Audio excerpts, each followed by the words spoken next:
I love to see the towns passing by and to ride these rails neath God's blue sky.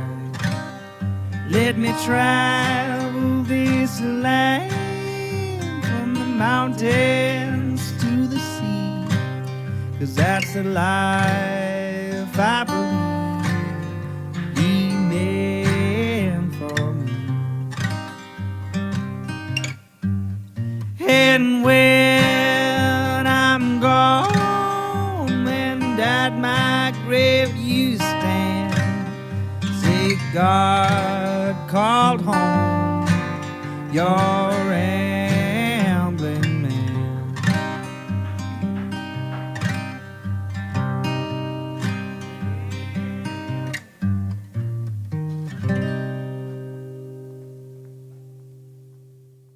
Welcome to Ramblin' Man Podcast, episode number 26. This one is with, and I hope I don't butcher her name, it's with Kimberly Lomonaco.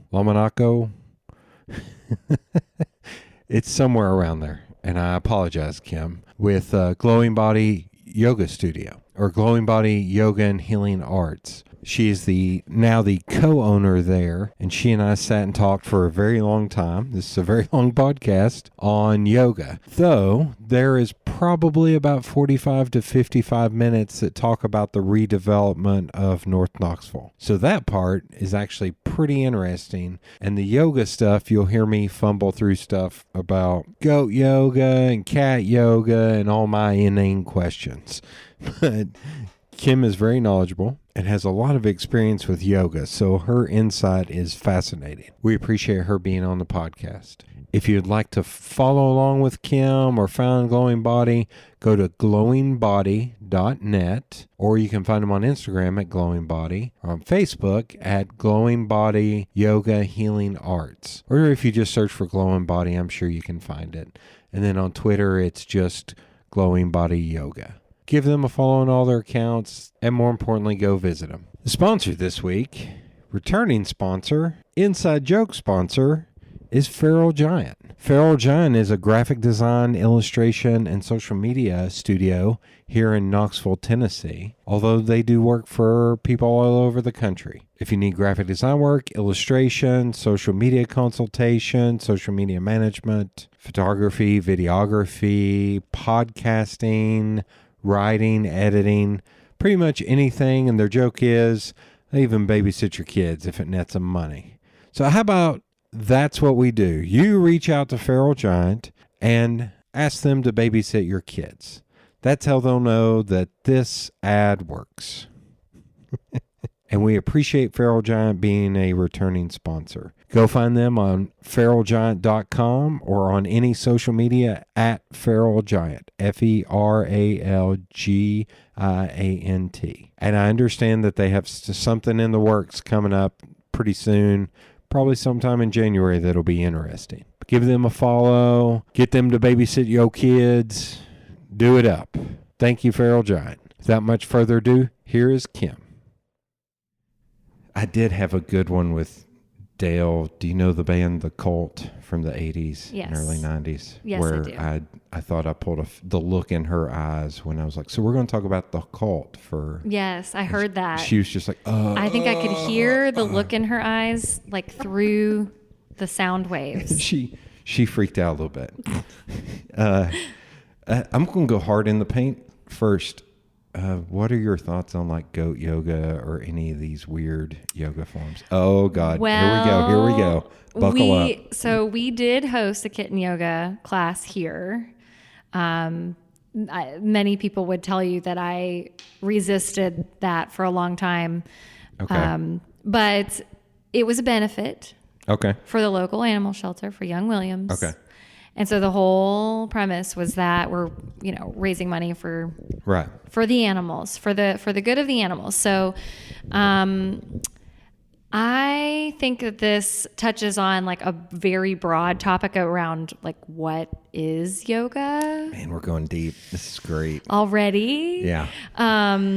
what is yoga. And so I think there are components to those kinds of experiences of bringing in animals to do a yoga practice. There are things that are elicited out of people that are very much in line with like the underlying aims of yoga in terms of like generating joy and compassion and peace. You know, those things arguably can be achieved by being around pets. Yoga. Sorry.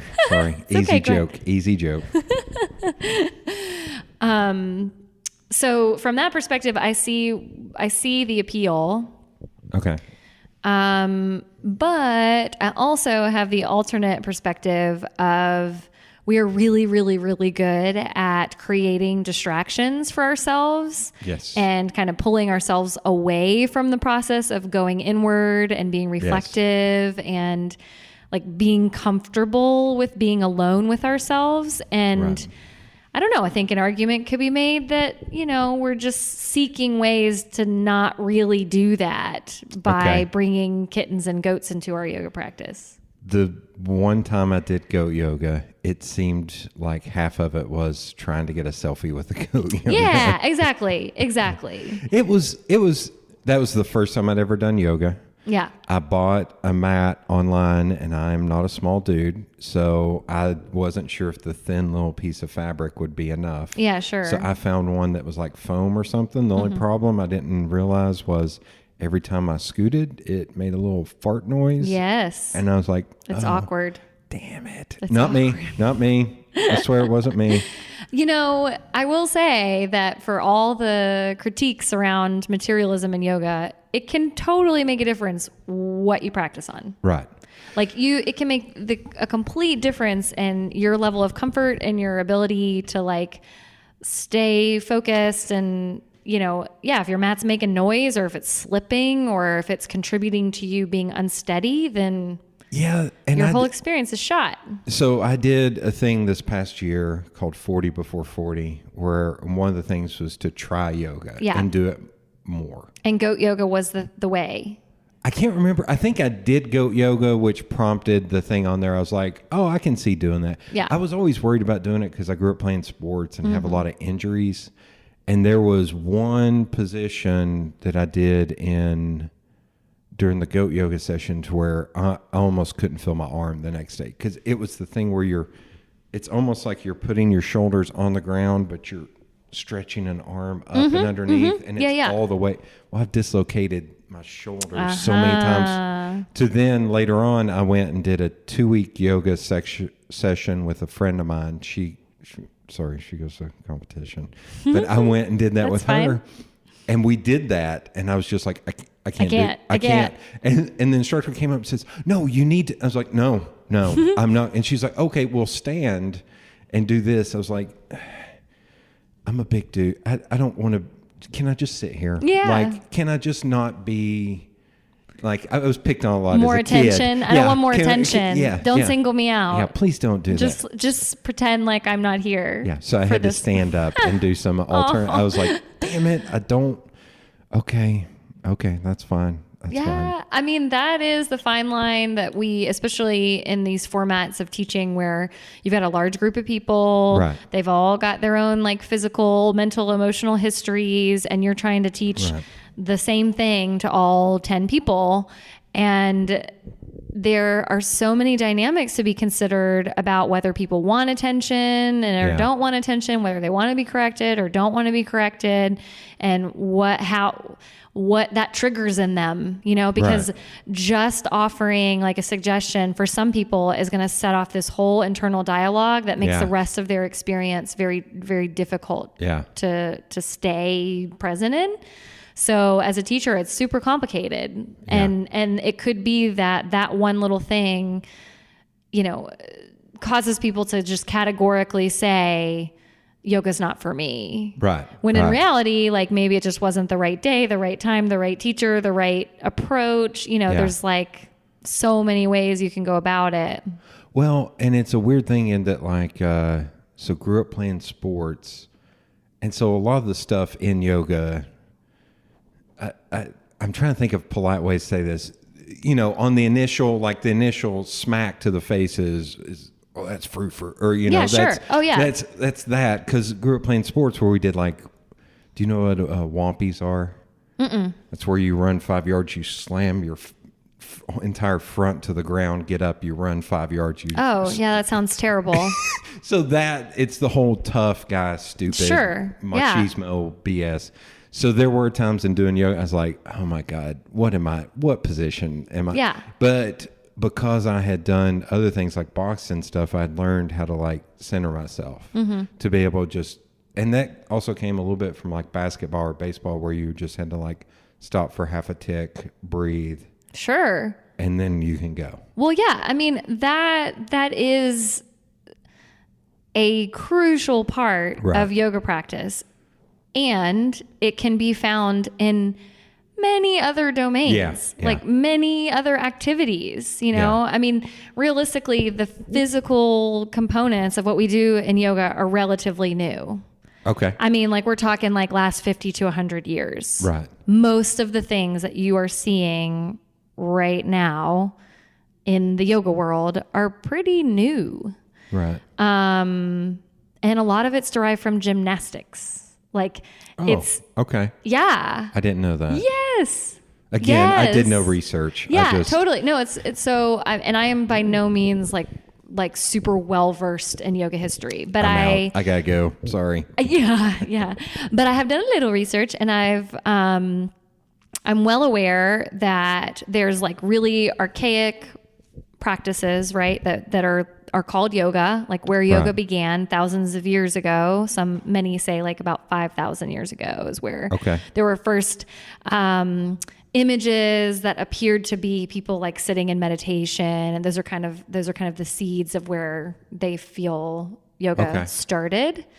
But the modern approach that we're using, this fitness-based approach, is from this century. Okay. And my understanding is that the roots of that were, India was occupied by Great Britain. Right. And at some point there was a king or a ruler who kind of wanted to give India more credit as having this historical practice that has some real I don't know, prowess to it that makes them seem impressive. And they actually drew from gymnastics. Okay. And we're okay, let's turn this into India's practice. We're calling it yoga. It's asanas, which are poses, the physical poses. Right. And that's when all the handstands and all that became more, because they were trying to show, this way of physical accomplishment, that comes through this kind of conditioning and discipline and focus. Okay. It's pretty new, actually. But here's something I think of as an American, which is a stupid thing to say, but there seem to always be these fads and trends and everything, but I feel like yoga has kind of stayed the course a bit, if you know what I mean. You had I'm thinking of Jane Fonda in the 80s, or Jazzercise, or Atkins diet, or all these things of people to feel better, get in better shape, do whatever. But yoga seems to had more of a little bit of a slower rise, but it seems like it's still staying on the course. If that makes sense. As a yoga studio owner and teacher and teacher trainer, I clearly have committed myself to the longevity of yoga, yoga as a practice, a big picture kind of practice. Yeah.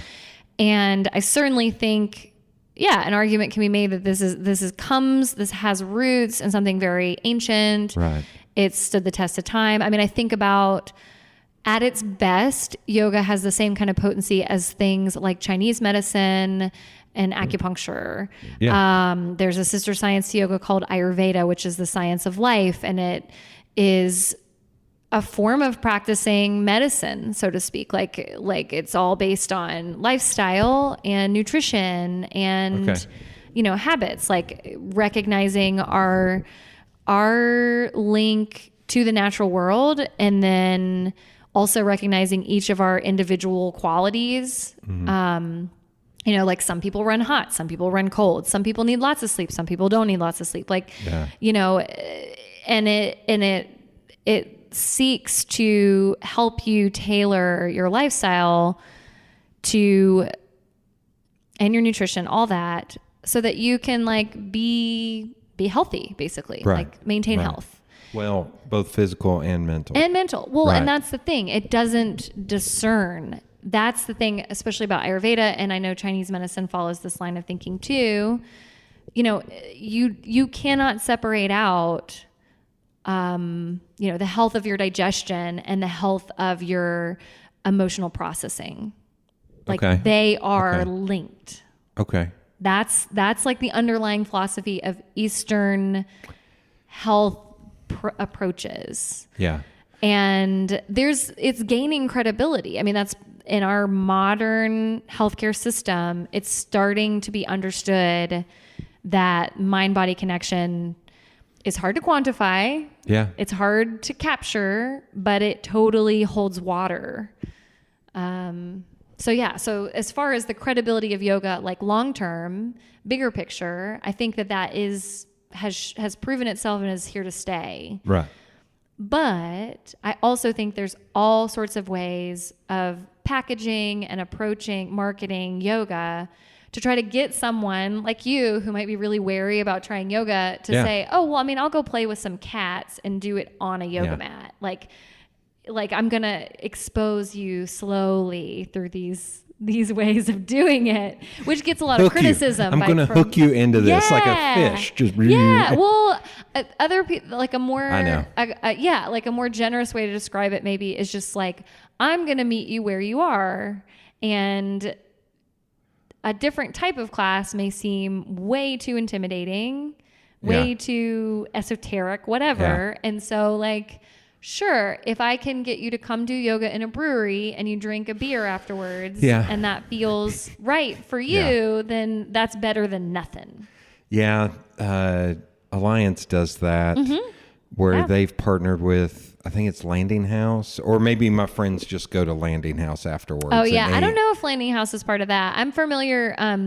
One of the teachers there used to be a teacher here. Okay. Her name's Tracy Riggs. And then there's a gal named Veronica who teaches here now still. So they have had a partnership for a while, and I've never been to the classes there, but I gather that it's, it's well received. The urban wilderness is a thing, and there's what they call active beer culture.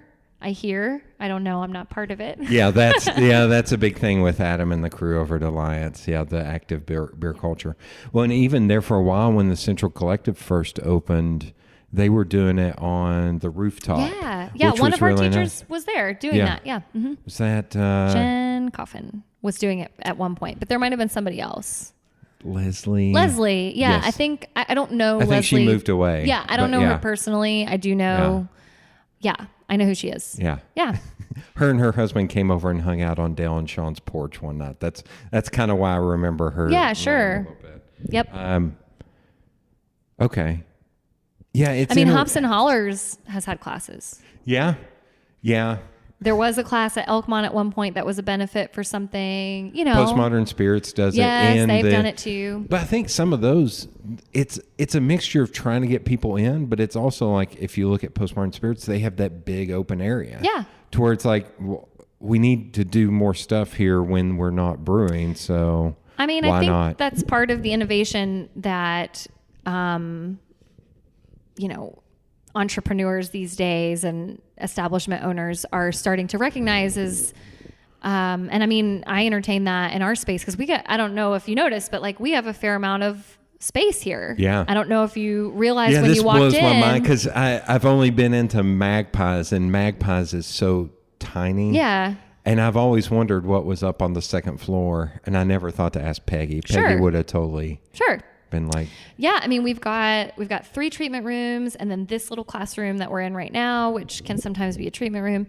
But then there's several offices. One of them belongs to Magpie. Some of them belong to the catering company that is owned and operated by the founder of Glowing Body. I don't know if you know Hollis Church, Matt Morlock's spouse. They live in Hawaii. Yeah, I know Matt. I don't know his wife. He just disappeared one day and moved to Hawaii. Yeah, he just moved to Hawaii. Which cracks me up. Yeah, oh God, I could tell Matt stories, but I think most people that know Matt have some Matt stories. The best one was he opened Morlock Music on Gay Street, the first location, not the second location. And I went in there one day and he and I were talking. He was like, hold on. I got a student back here. It's like, why are you talking to me? Go talk to. So he's talking to her and she's I think like a high school girl. And he's like, all right. Let me see your phone. And he's like, okay, call your own number. So he calls and he's like, I'm going to leave a voicemail of what you should play. And so he hits it. You hear ding. And then he rips through this thing that was like, stop, dude, stop. Like, you can do that. Like, there's probably 10 people in this town that can play what you just played, you dummy. Like, yes. What you did, not anything against the girl or anything, but it was just like, what did you do? Yeah. What did you do? Like, it was some Terry. He's all right, that sounds pretty good. Yeah, let's go. Oh, God love Matt. He was amazing. Yeah, I didn't know that. Okay. Yeah. So does she still own it, even though no. Okay. So no, Hollis owns a catering company. Okay. Still, that's a very successful business. But they have a few offices up here, and as far as like the lineage of our studio, Hollis founded it way before its time. I mean, we've been here for 10 years. Yeah. Do you know what this neighborhood was like 10 years ago? I got born and raised here. Okay. I grew up forgot. going to You church. said you went to Fulton. And I grew up going to church with my grandmother right there at Broadway Baptist. Wonderful. So. Okay, so Yeah. way before its time. But she opened it, and then there was an intermediate owner, Tammy Kazis, Todd Steed's better half. And she was here for like 7 years. I mean, a major chunk of the time that we've been here. And I have been here teaching since the beginning. But I just bought it with a business partner in, her name is Kelly Scott. I love her. And we bought it in April of 2017. Because I'm trying to remember, when did Peggy move from the old 10 years ago. Oh, so when Glowing Body came into existence is when Peg and Scott moved into this building. Okay. They have always been the landlords. Spoiler alert for a future podcast when I talk to Peggy. Yeah. Hopefully, knock on wood. Okay. Yeah, 10 years ago. Even 4 years ago. No, I know. 5 years ago. I'm trying to think like how long the Central Collective's been along. Like, when they first bought, I was friends with them when they first bought that building. Yeah. And there's a million stories. There's some Dale has not heard about guys' nights and I'm sure. Like nothing. Of course we did nothing bad, but it was just like, there's a lot of people who would be very uncomfortable in the situation we were in because we're a bunch of idiots. Like we can take like. So you guys basically had like your own frat house right here on Central.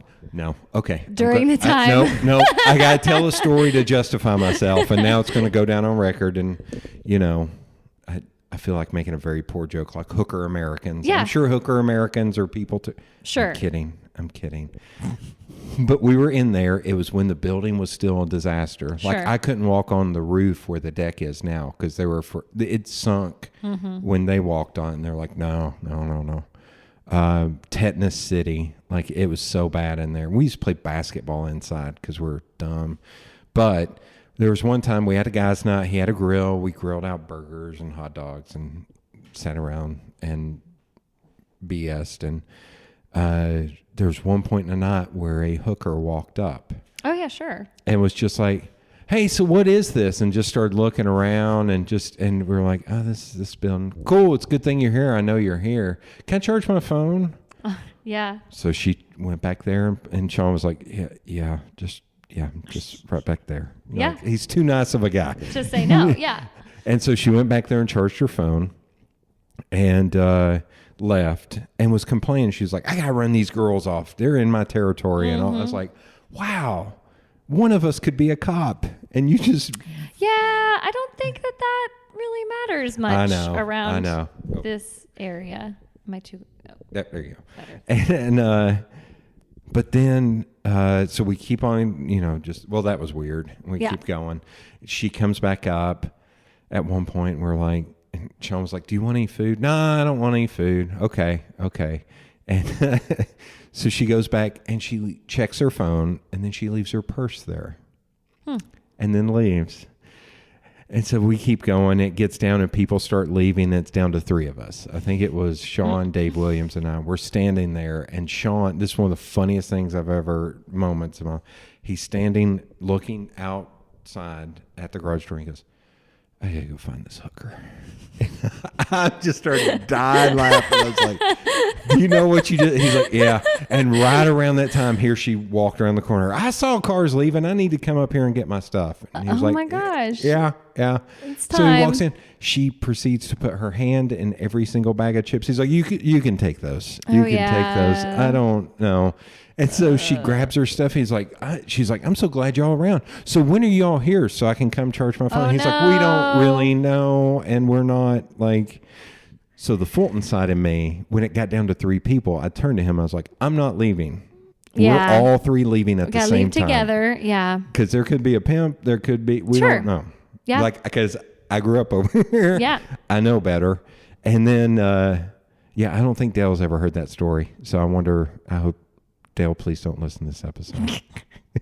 I mean, surely she's Yeah. familiar with But- the sordid history of Central Avenue. Yes, North but the Central long Avenue. way around to the 5-year, or however long it's been, that was just 5 years ago. Yeah, Like that it was still in the is. 2010s. So, and yeah, I Yeah. mean, well, first of all, I'll say that I was heavily invested in this neighborhood. I lived here. Yeah. I've lived here the whole decade I've been in Knoxville.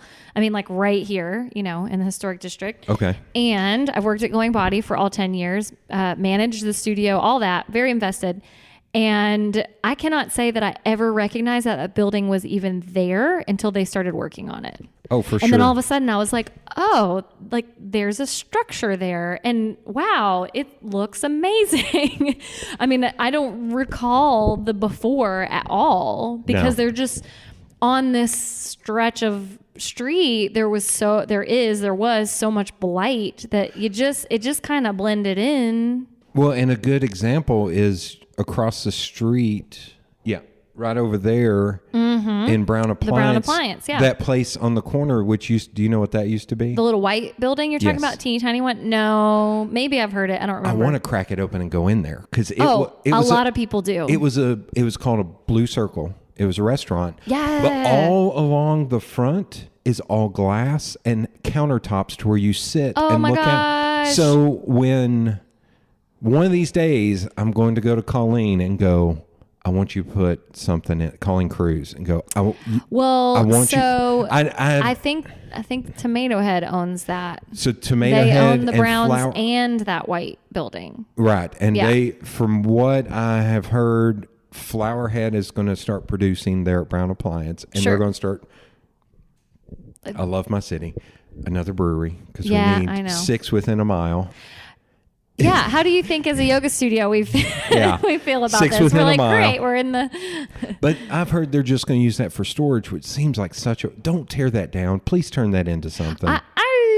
I have heard rumors, Knoxville, there's lots of rumors, and I've heard rumors that there are ideas or plans for it. Make it be the storefront. I know a lot of people who have a lot of interest in that building. Make it a storefront for Flower Head. Not Browns, that white, that little tiny white building, and I would love to see it as well. But that building is a good example right now of what all the buildings used to look like. Yeah. And it's the big one on the top of the hill that used to be the Social Security office across from the old Sears. I am my father's son because I refer to stuff as the old Sears. And See that building? Is it the one that is like an army green right Yes. now? I think of it as was it an armory? Like it almost looks like it was a served Social as an armory Security for a office. while. But when my dad went off in the service, that's where he registered or whatever. Yeah. Like that's where building. That's where my grandmother dropped him off when he went to I don't know what it's like inside there, but it's going to be something real cool if the right people get a hold of it. I mean, that is such a cool spot up on the top of the hill. I have a lot of thoughts and no money. My thought for that was that would be great if that was what is the place called in Asheville? Don't the mention a brewery. Grove Arcade. Is that what it's called? Oh, I don't know. Where it has all the little shops. Oh, inside. I just spent 6 months like significantly in Asheville, and I still don't know. Like I didn't really tour Asheville, but it feels like it would be a good place to have a bunch of shops, like what they're trying to do at the bakery across the bridge in South Knoxville. Mm-hmm. Yeah, like I know what you're saying. Like a mixed use. I feel like that would be a great space for that. It will be. People, there's a lot of people just not a brewery. There's a lot of people just sitting on stuff here right now, I think. Yeah. The whole Dobbs building is killing me. Because I still remember years ago, I think it was when Makers and Remedy first went in down there, looking up at the backside of that building. Yeah. So do you remember the curve things that used to go on the backside of it? I don't know. There are these big curves that look like ramps. Well, yeah. Because they were ramps. That used to be a car dealership. No. Oh, I do know this. Okay. You're talking about the big building right there that faces out on set that they've already done like the facade and everything, and like it's just boxes and been sitting there for years now. Yeah, I know. I want something really cool to go in there too. Yeah, it was at one point. It was like the largest Ford dealership in the country or the southeast. Same thing. My dad bought his first car in the parking lot that you and Magpies have. Oh, that's so funny. Yeah, he was like, and like that parking lot is ours now, and the way that we got it was because Peg and Scott went on the line and bought that big building. Yeah, with the lot. And then turned around and kept the lot, but had to turn the building over to somebody else. So that's that company that buys everything and never does anything. And then just sits on it. Yeah, that's a bummer. Because they own it, Standard Knitting Mill, Easttown Mall, and Sawworks. Oh, okay. It's that company. Yeah, I know who you're talking about. Which, same thing. Well, if my dad ever gets into a room with those guys, he's going to... Yeah. Yeah. He has opinions. He's East Knoxville and Easttown, like he's president of that neighborhood association. Mm-hmm. So they came in spitting a good game and have done nothing. And I'm surprised he hasn't been bleeped on the news for cussing them. Just like, don't do that. Don't. Yeah. But it's a shame with this building because one by one they've lost out. Like there's going to be a church on the second floor, and Mighty Mud was going to go on the lower floor, and then there's Mighty Mud got a pretty sweet space. Yes, so he is super happy with where he ended up instead because it's so much more room. There's a speakeasy arcade over here that people don't know about that you have to kind of know a guy to go to. That they were going to move in there. I was like, that would be. I tried to talk Justin at Status. Do you know Status Serigraph? I know of them. Yeah, I don't know them when he was looking for a new space, that's where I was trying to get him to go. I was like, you ought to go over there. You'll have plenty of parking. Yeah. It's turning. You'll be 2 years ahead of the game. Well, I mean, as you know, and again, I mean, I have only kind of had ownership here for a very short time. Right. But I feel very invested because I've lived here and I've been a part of this business for the whole 10 years it's been here. And it is interesting to kind of watch my own reactions to some of the things that are happening and to also realize that now I actually have, I don't know, like a real stake in it as a business owner. Yeah. So I don't know that I've fully stepped into that like responsibility yet, but there was a day that it was sometime last week, actually. I can't remember what night it was. And I want to say that it wasn't a weekend night. Okay. But I could be wrong. I want to say maybe it was a Thursday. I don't know. But I walked outside and there was a crew of people standing in front of the motorcycle shop, Lad and Lass. There was full parking lots with Elkmont and our parking lot, which, gets borrowed by lots of people right now. And presumably a lot of it was also for the food truck park, which is right around the corner. And then there were like people standing in our lot. There was some people walking down Central, like with just clearly pedestrians. The corner lounge is open. And I just walked outside and literally had a weird like alternate universe moment. Yeah. Walking out of Glowing Body where I was like, am I allowed to swear on here? Like, yeah. Okay. Like, what the fuck is going Wait, on? not that word though. I can't. I'm just sorry. kidding. I'm just kidding. you can bleep. You have bleeping I'm just capacity, kidding. I'm right? just kidding. But I mean, what is going Yeah. on? This, in my 10-year history in this space, I had never quite walked out and had that sort of a casual, like, oh yeah, this town, like this section of town is just totally happening right now. Oh yeah. It was surreal. Yeah. It was crazy. Because usually I'm walking out with like my key between my fingers, Yeah. you know, looking for, because we have had many encounters with ladies of the night, like trying to get into our cars, Oh God. like Okay. approaching our vehicles when Yeah. we're like coming or going from work. Yeah. And customers, unfortunately, not a lot. I mean, I don't want to overblow it, but it has Yeah. happened. And so usually you're like walking out, like, I'm going to be hyper vigilant about my surroundings. I'm going to make a Right. beeline to my car. I'm Right. going to lock the door as soon as I get inside, just to avoid it's not so much a concern for like violence or anything like that, but just an uncomfortable situation, Right. you know, where you're like having to avoid You're having to deal. someone approaching You're having you. to deal with somebody. You're just having to Yeah. deal with it. So anyway, that's, you know, that is a very prevalent part of my time, my history here. Right.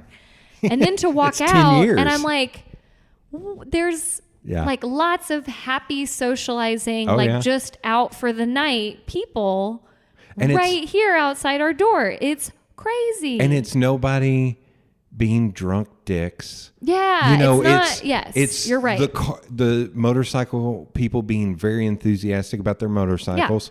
It's families or date nights at Elkmont.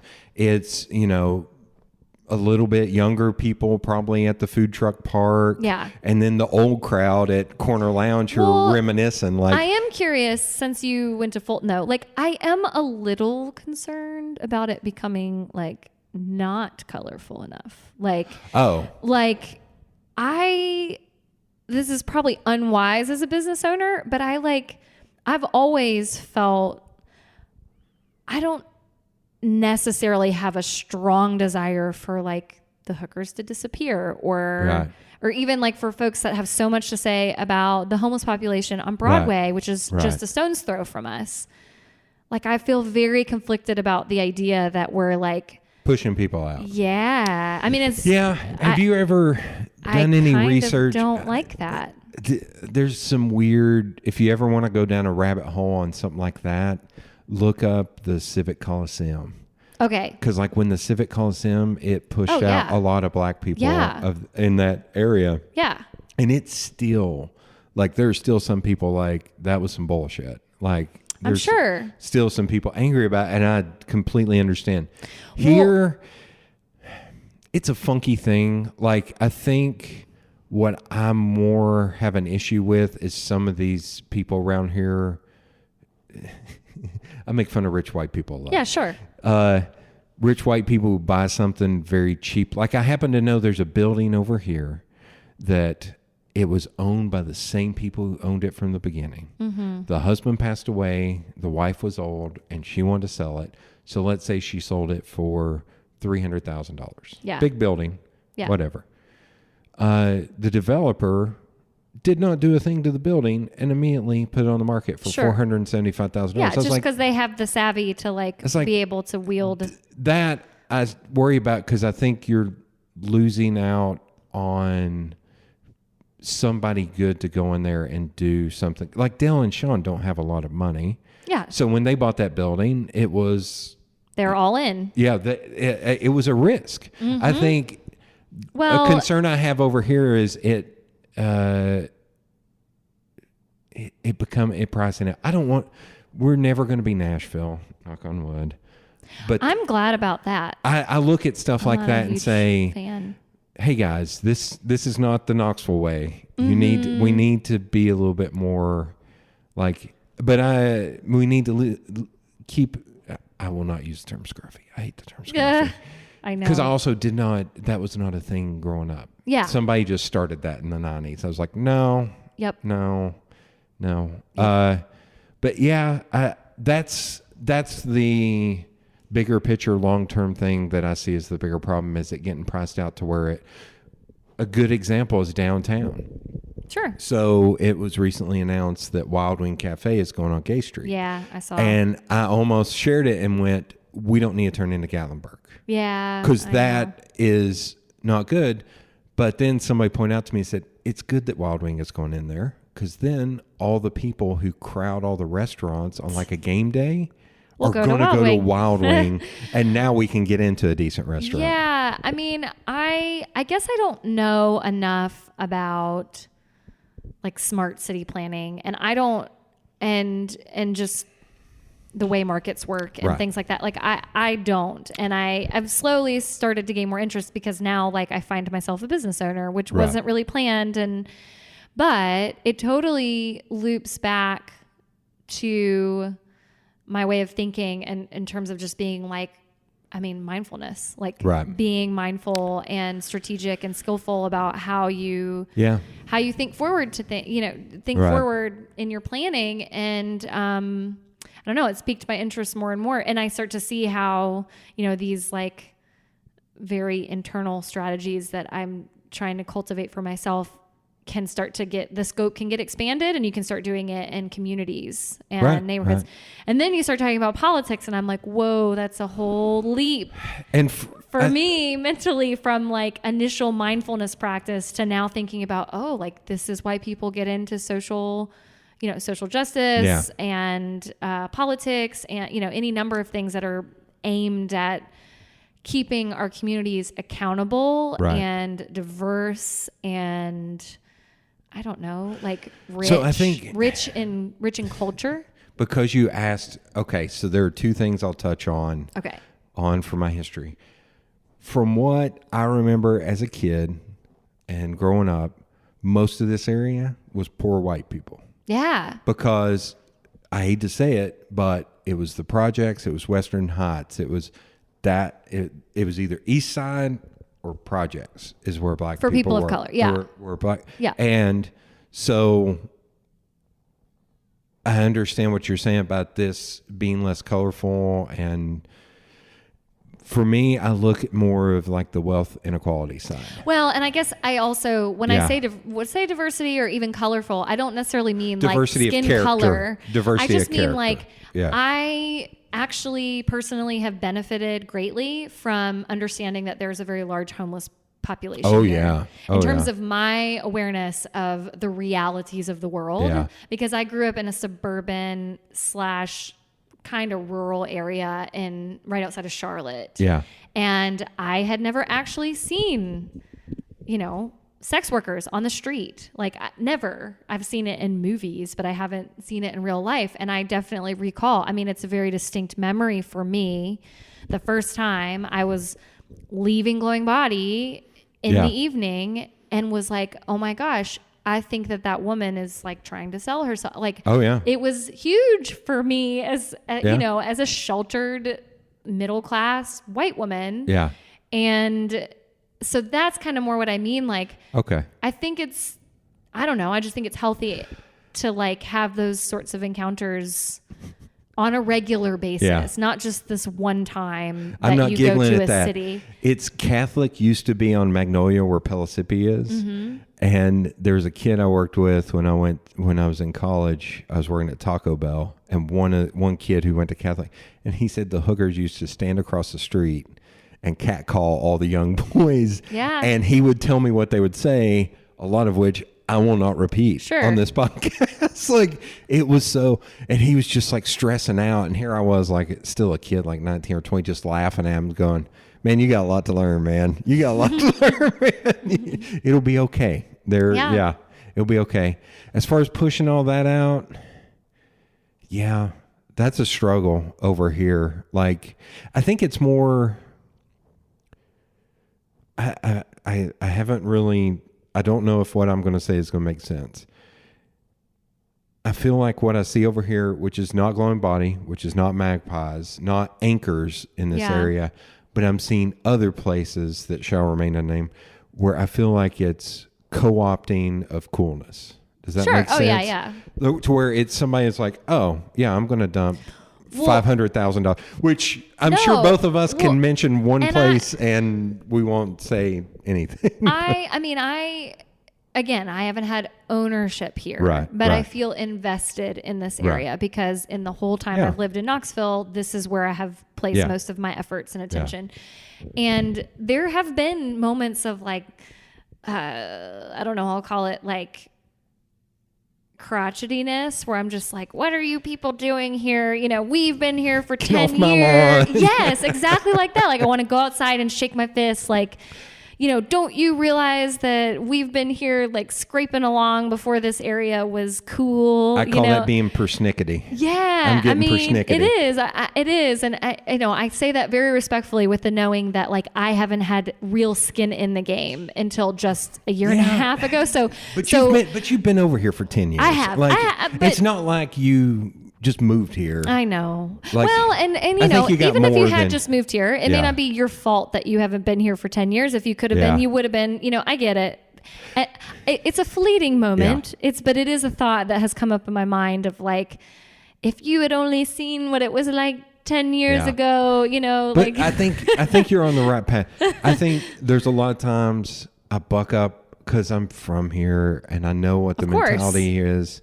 And the weird thing about Tennesseans is Memphis people are very different from Nashville people, True. which are very different from Knoxville and It's East a very Tennessee people. segmented kind of state. It's totally different cultures. It's so wide. It's like California on its side. Yeah. But there are people, I still remember growing up of like people come here and like, oh yeah, I've been to Tennessee, I've been to Nashville. And people here correct them going, no, you haven't been to our city. Yeah, like, to East Tennessee. Because it's like, no, we're completely different than Nashville.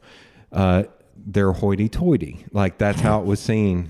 Yeah. Now I call Nashville New Brooklyn because that's what it feels like. Yeah, I haven't spent a lot of time in Nashville, and I've never been to New York City.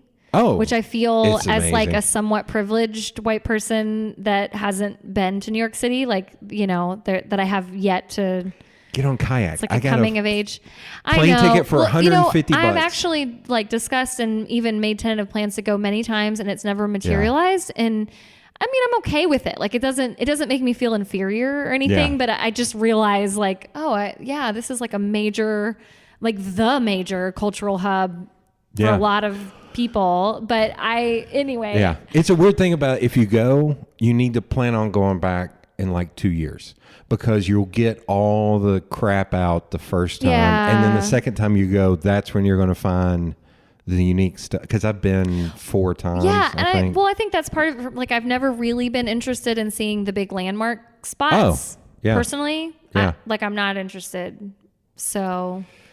Grand Central is amazing. Yeah. Okay. Like for the architecture standpoint, it's just gorgeous. Yeah, and the Statue museums. of Liberty I would love to go to the museums. You know. Shoot, Ellis Island was amazing, although you could spend way too much time there. Yeah. Just the history of that building. And also, I was there late in the winter, and it felt haunted as hell. But Statue of Liberty, they were like, you have 10 minutes. So I had enough time to run around to the front, perimeter? take a picture of her, and run. I was like, well, that sucked. Like, I was like, I would want to spend more time. There's a lot of it going up on Empire State Building's really cool. Yeah. Like, there's a lot of those touchstones. There's a reason those things are cool. I get it. Yeah. Well, I haven't prioritized making a trip for that. So when I get those kinds of comparisons of cities, you know, I feel actually very inept because I have been a lot of places in our country, but most of it has been like camping. Yeah. You know, not like the antithesis of going to see like metropolitan life. So I will say one point of diversification that I like in this area right here that I noticed, and it just hit me like a ton of bricks at Hollerpalooza one year. Mm-hmm.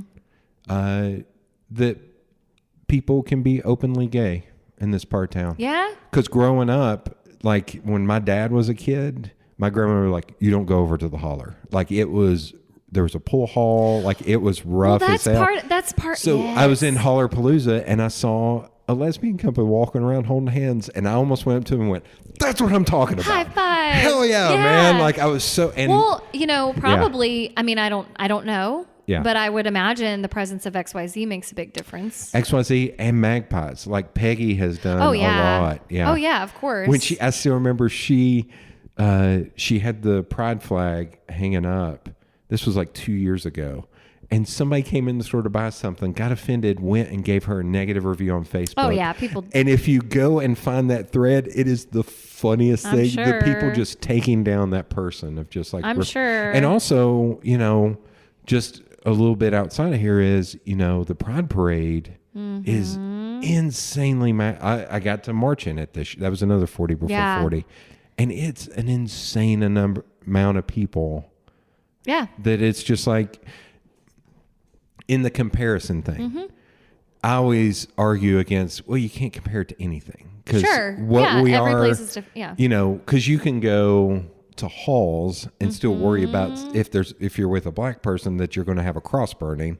Yeah. Probably not so much anymore, but that happened when I was in middle school. Yeah.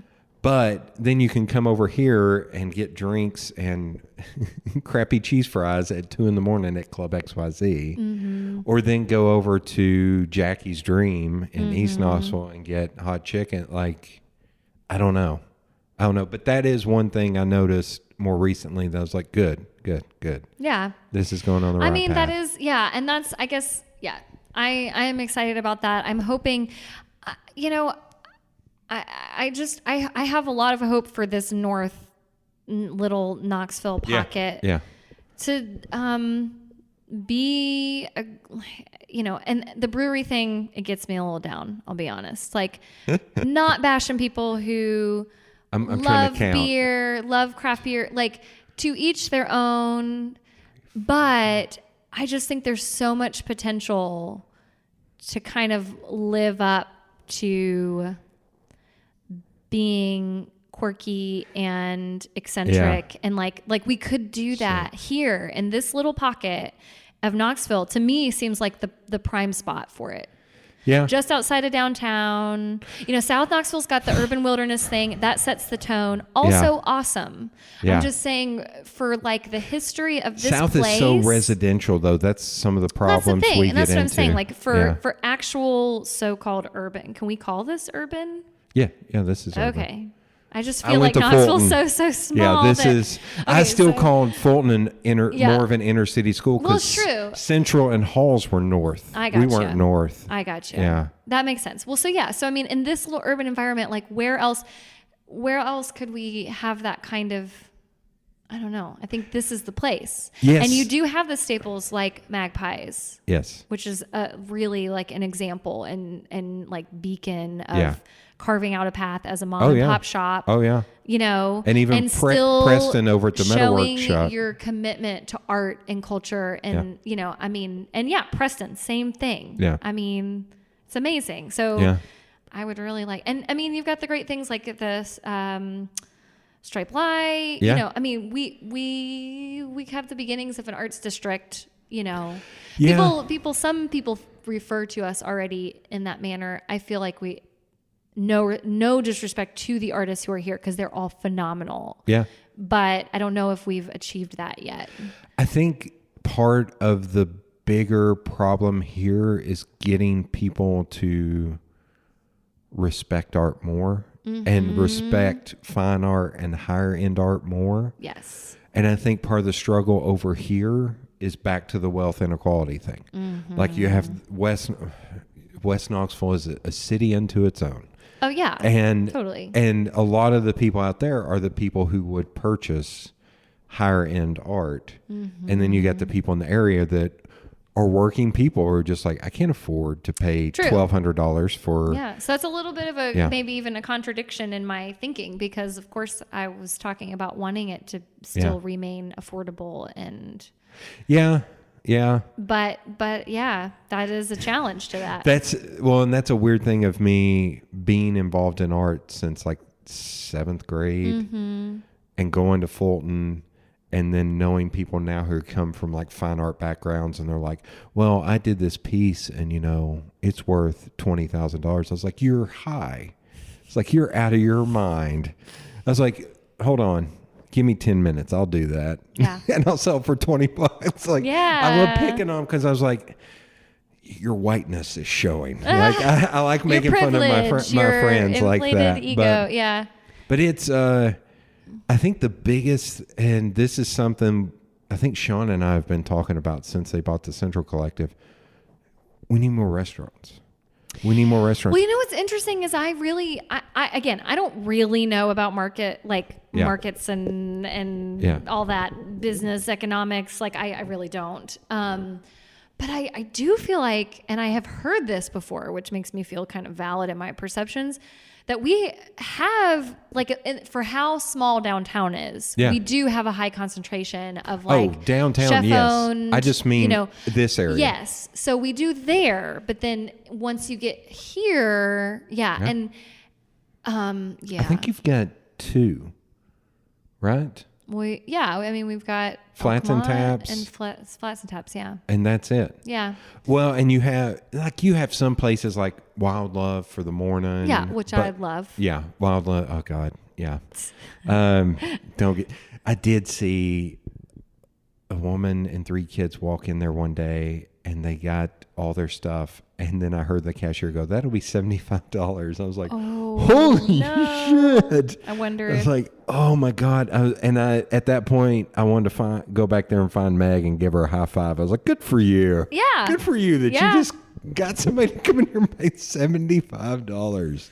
They must have got a lot of stuff though, like a box to go, or it's just the 3 kids and I gotcha. Well, I don't know what they got, but it cracked me up. I was like, that's unbelievable. But need more restaurants over here. I know, although with Burleson selling Barley's, God knows, because there's a place catty corner to Flats and Taps. So it was being built out as a restaurant. It's I know in its second iteration now. Yes, I know the chef who was originally in on that project. Yeah. And that fell through, which is really sad. He have a beard? Tall, skinny dude? No, that's not. Okay. Joe Cunningham is who I'm talking about. Okay. I was at a friend's birthday party, and when that had just gotten announced, and I sat and talked with a dude for an hour. Yeah. Don't know his name, but he was going to be either the chef or a sous chef or something like that. there. Well, and I don't know how much of that was like, I don't think it was like a secret or anything. No. I think it was talked about. But it was going to be widely. A high-end restaurant. I mean, I think there were some great ambitions there. He used to work at Three Rivers and was there, like doing their food, their prepared food, and had the pleasure of him cooking the food for my wedding, my very small wedding reception, very small. And it was phenomenal. He's so good. I totally wish that had like panned out and worked for him. But so that building has been sitting. So maybe it'll be something cool. From what I feel like we could use some like hole in the wall type restaurants though. Like we don't need it to be a big elaborate like multi-investor. I mean, that's easy for me to say. I've never run a restaurant. I've never even worked in a restaurant. So take what I have to say with a grain of salt. But I just feel like if we could get a few little hole-in-the-wall restaurants around here that just have some unique and awesome food. We are forgetting about one. Uh-oh. Pizzeria Are we going to Nora. offend somebody? Oh, yeah. Well, that's awesome. Pizzeria Nora is a slept-on place It in is. town. It's amazing. Well, and the sandwiches before that was good. Dave, I can't remember his name. I can't remember either, but yes. Yeah, with that, and you got Steamboat that's a lunch shop. Mm-hmm. I think if that part of town that side of Central starts developing out more, it seems like it is. Steamboat might be able to start staying open a little later and do a dinner service till like 8 or 9. And I think they could do some good business. But I think that area has to develop more. Yeah. Like Elst has to open. The brewery has to open in order to get traffic down there to get people to go to Steamboat. I think at that point you could totally take on a dinner shift there. Yeah. I hope. That place, from what I've understand, Burleson has said he would not build that out until KUB and the city were done with all this sidewalk crap. Sure. Which blew my mind because it's like, that's going to take 4 or 5 years. Mm-hmm. So you're leaving money on the table and you're just paying for this building. You're getting back into this talk about like developers versus small people with skin in the game. I mean, this isn't my area of expertise, but I gather that there are plenty of reasons why people who have money scoop up properties and sit on them for a long time. It's standard, like it's standard practice. So that's what I gather. So, you know, I can't fathom that, but I know that it's a thing and that it can be very smart business wise and all that. So I think, you know, we do come up with that. And to be fair, I don't wish on any small business person to like give their, cause I know what it takes to run a small business. It's so much work and it's so hard. You put so much into it. And if there's those factors that are working against you, like the street is shut down, or, you know, a lot of your parking is not there, because I mean, it would be an uphill struggle that many would not survive. So Frussy struggled with that downtown because they moved from south to downtown, and then the city immediately tore up their street to where they were putting like a call to arms online. One of my greatest sources of grief around food in Knoxville is Harry's. Harry's. I loved Harry's. I know Ben. I know Amy. They're amazing people. The food to me was amazing. The food was amazing. I felt like it was a little too far ahead of the game. Oh, yeah. On price. Because I think I went there and they had like a Brenner thing. Towards this massive like breakfast dinner thing. And I got it, and I think it was like $35. Yeah. And I didn't know that going in. And I was like, yeah. I would have gotten something else. Like, I think now that people wouldn't totally, and I do know that like the degree to which they were making things from scratch and all that. Oh yeah, I'm sure. Totally. Yeah. So for me, that's my poor Fulton. No, I hear you. I hear you. And I get it. And that is the kind of thing that can make or break a business like that. So I get it. But to me, that is just that, I don't know. That just is such a loss in my mind. Like, and I wonder what's going to happen with the 100 block now, because Sugar Mama's is leaving. Oh, I didn't know that. So that means the only restaurant on that block will be Crew. Mason. No, Knox Mason is moving up across from Riviera. Yeah. They're moving to the, So it's like, will Crew make it? Does that end up needing to be shops? But if you don't have restaurants and places in there, will those shops not do well? Because... do you know Julie at Pioneer House? Yeah, I know of her. I mean, I know of her. Yeah. She and I sat at Suttrie's one day talking. She was like, we need more honest to God, good retail downtown to where people can go and shop. That seems to be a running theme. She was like, you have these places, but they're a little bit too high end. Like, who wants to buy a couch, you know, for $2,000? Yeah. Like, who can buy a couch for $2,000? I'd love to. I have dreams of getting a new couch one day, but my taste is too expensive. But she was talking about that, and she made a fair point. And it's like Rolla moving to the old city was kind of a bummer, because I loved where they were at downtown. Although I know it was so small and so hard for them to operate. But it was also, it's like, no, but how many people not from here popped in there because they could buy something local? But now that they're in the old city, that's not where people are walking. So it's a little harder. I mean, again, we're just in a period of transition. Right. This city has been for even before I was here, you know, for all of 10 years. And in the old city this week alone, did you hear about that? Like Crown and Goose, Yeah, Farley's, I just saw that this morning. So I know that's changing. Yeah, I mean, I know all that's changing, and I both like understand that business is so complicated and you have to come up with a strategy that makes it so that you can survive. But at the same time, I can't help but think about all the folks that have given like good, honest tries and had these great ideas. And it just was, you know, as they say, before their time. But at the same time, if they hadn't taken that shot and someone hadn't taken note of like, oh, look at the potential of this area, then you wouldn't have the forward moving like change that we have. So... But it's to me, it's just heartbreaking. Again, I identify so much more now at being a small business owner, of realizing how all-consuming and personal and hard it feels.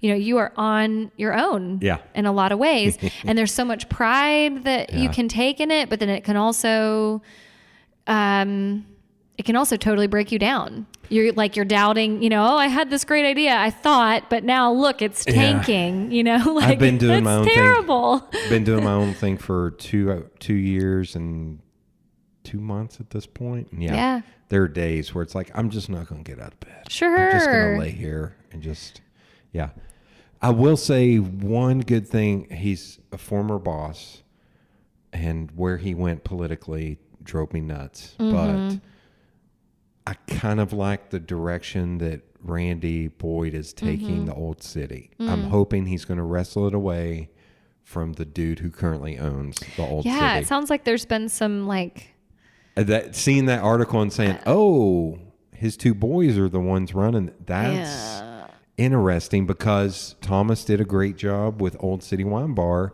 and now Rebel Kitchen. I think those are great. I guess I didn't realize those were his under his domain. Yes, and apparently they're the ones who took over Barley. I hope they clean up Barley's. I love Barley's, but Barley's is a shit show. It's been a shit show for a long time. I don't go there. Yeah. I mean, I have in the past, but And I Crown don't of know. Goose has been good. It's just not my scene. I'm just not their demographic. And Merchants, I don't know if they're the ones taking over Merchants or somebody took over Merchants, but Merchants is a fascinating place. I haven't been in there either. I still feel a little like there's not many places for me. Really? I mean, I mean, it's arguable. I'm also like, I have a toddler and I'm married and I run a business. Like, I'm not really your market. Like, I'm not your target audience. I get that. That's one thing I will give all the different breweries. Everybody's like, oh, we're at capacity. I was like, no, we're not. Because to that point, I'm going to turn that point around. There are people who find their place in a certain brewery. Like there are people who swear by Crafty. There are people who swear by Alliance. Well, so this brings me to this whole conversation or idea. Like, I do think, and I think this is where it can be really crucial that you have members of the community that are highly invested, who both live and work and play and do all the things, in this area that brings about this more organic, set of businesses, I guess. And people are craving physical locations where they can be with people, which is face hilarious. To face, to counteract the way that we have swung in our socialization, which is basically no face to face. Yeah. I really, really firmly believe that people are looking for that. And I also think that it meets like a much higher purpose, like a much higher purpose for us as sentient beings, so you can get really, really hung up in like what's going to make money and what's going to, but I think ultimately the heart of what makes a place survive is if you manage to create an environment where people feel at home, they are able to connect with each other. They are able to like recognize similarity in the people around them. And that brings this whole new depth of meaning. And that's where you get your loyal customers. Those are the people that are going to be there, many days a week because it makes them feel good to be in your space. And it's beyond just the beer and it's beyond just the food. It's more than that. And that's hard to create. That's what I love about Brooklyn relaunching the Corner Lounge. Yeah. Because I remember going in there. And it would be me and a bunch of musicians, and that was about it. Like, and I think he's maintained some of that old school integrity. Plus, Brooklyn's been here. He probably doesn't. I need to ask him. Yeah, I gather he's been around a long time. Oh yeah, he's been in the Knoxville bar scene forever. Like he's been a fixture, and he's another one. I've known him probably about 15 years. Like he's a nut. I love him to death, but. I like what he's doing with that because he's turning that into a neighborhood bar. I was like, exactly to your point about, the food places, we need a hole in the wall. We need that. Yeah. I love Hops and Hollers, but we need that to counteract Hops and Hollers. Sure. Well, and then it just provides options to people. Oh, yeah. That's the thing. Yeah. Like, I'm not, like, if Hops and Hollers is your scene, by all means. If it makes you feel a sense of belonging and you feel happy and joyful while you're there and you see people you recognize and there's like, that's great by all means. But I do, like we just need more of a range of options. Yeah. And I think that as far as food goes, like we were talking about, like hole in the wall. I mean, who cares if it's top notch, flooring and whatever, like there's more to it than that. Look at what's well, shoot, you just said Sutries and ramen. Like, who the hell would have ever put those two things together? Yeah. And now there are people that are like, no, we're going to Sutries because their ramen, there's ramen. Yeah. is amazing. Yeah. And you would never think, like, they started with like barbecue, like with, what's his name? Daniel Bull's Barbecue. Oh, and yeah. switched over to ramen, and now people flock to there just to get, which The cracks ramen. me up. Yeah. Like, but I love that, and I love that it's Brooklyn doing it. It's not a developer. It's not somebody trying to use the cachet of that name. Yeah. It's somebody who actually cares about the city and the bar culture. I mean, and I actually, I don't, I mean, I know I've met Brooklyn, but I don't like have a long history with him. You know, we're neighbors it now. Won't take like long. It won't take long. He is such a friendly, I mean, nice I've guy. met him. We've talked, but ultimately, I mean, I know, again, spoiler alert, I know you're going to talk with her in the future on this podcast, but like Peg and Scott, to me, I have so much respect for them. Oh, yeah. And it was a huge part of me being able and willing to take the risk of like assuming ownership over this business in this building. Yeah. Because they are our landlords, you know, they're the folks that own the business. And I cannot imagine a better set of people to have that sort of relationship with. When she started, I feel so lucky. When like, she started getting into it with the city about the signage. I'm aware. Yeah, I'm aware of some of it. Yeah. Oh, she gave me shirts because she was like, and then she didn't have any shirts big enough for me, and they were all V-neck. I was like, you realize how ridiculous this looks like on me. And I was really close because I'm a designer. I was really close to going downtown and finding the dude's office and screaming at him. Yeah. It's not a logo, dumbass. It's art. It's art. I know. Yeah. Well, they're just obviously super cool people. Like, yeah, they're amazing. They've, been cool for decades now. And now I feel really lucky to like be affiliated with them. Cause if yoga studios, there are people who find ways to make it like very viable and lucrative and whatever. That's definitely not like the aim of our business plan. You know, it's more centered around building that community environment that we're talking about. That's really what we want. And if we had tried to move in as a brand new business instead of assuming, ownership and or like sought out a space, I mean, it just would never happen. Oh no. It would never happen. Which goes back to exactly what we started on this development thing. It's That's true. what I'm worried about. It's true. About the smaller people getting choked out. Well, because of the smaller people put themselves so far on the line when just to get started. Yeah. The amount of stress, the burden, like you only can have so much gas in the tank before and that's why there's that average of like 2 years for a new business, and either you make it or you don't. And I don't know enough about business again to like know the like ways around that. I'm sure there are formulas and all kinds of things. Like sometimes it's just a wing and a prayer, sometimes man. It is. That's why I wish Peggy and Scott could take the whole Dobbs building back. That's one of those, the whole Dobbs building, Easttown Mall, Standard Email. Those are ones where I want big government for the city to go back in and say, we're taking this back. You're not doing anything with this. Somebody else can do something good with this. I know. Like there are people chomping at the bit. I'm sure. To take over like because Standard Knitting Mill could be an amazing, like what they did with, what was it? The school up here up Broadway, where they turned it into like condo developments and stuff. Yeah, the Brownlow Elementary. Yeah, Brownlow. Mm-hmm. They could do that with Standard Knitting Mill, and it'd be amazing. I know. It would be so good, but like I don't know. Yeah.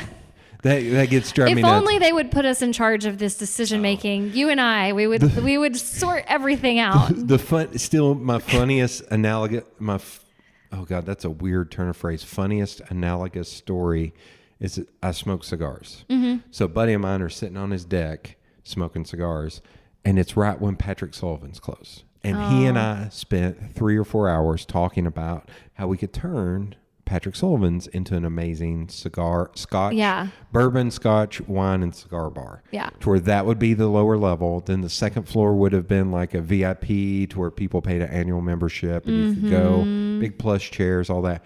Third floor rent out for events. We're doing, and I mean, we went down to the 5-year plan, the 10-year plan, the 20. Yeah, you had a business all this plan there. stuff. And then at the end, I was like, only one problem. He's like, what's that? And I was like, we Ain't only got no need money. like $12 million Yeah, to make that ain't happen. got And he started no laughing. He's money. like, little thing. And so we went in and told his wife, we were like, yeah, we started doing all this. She let us talk for about 2 minutes. She was like, y'all are idiots. I was like, yeah, we are. Yeah, we are. But we had fun. We had a hell of a time Yeah. planning out the strategy.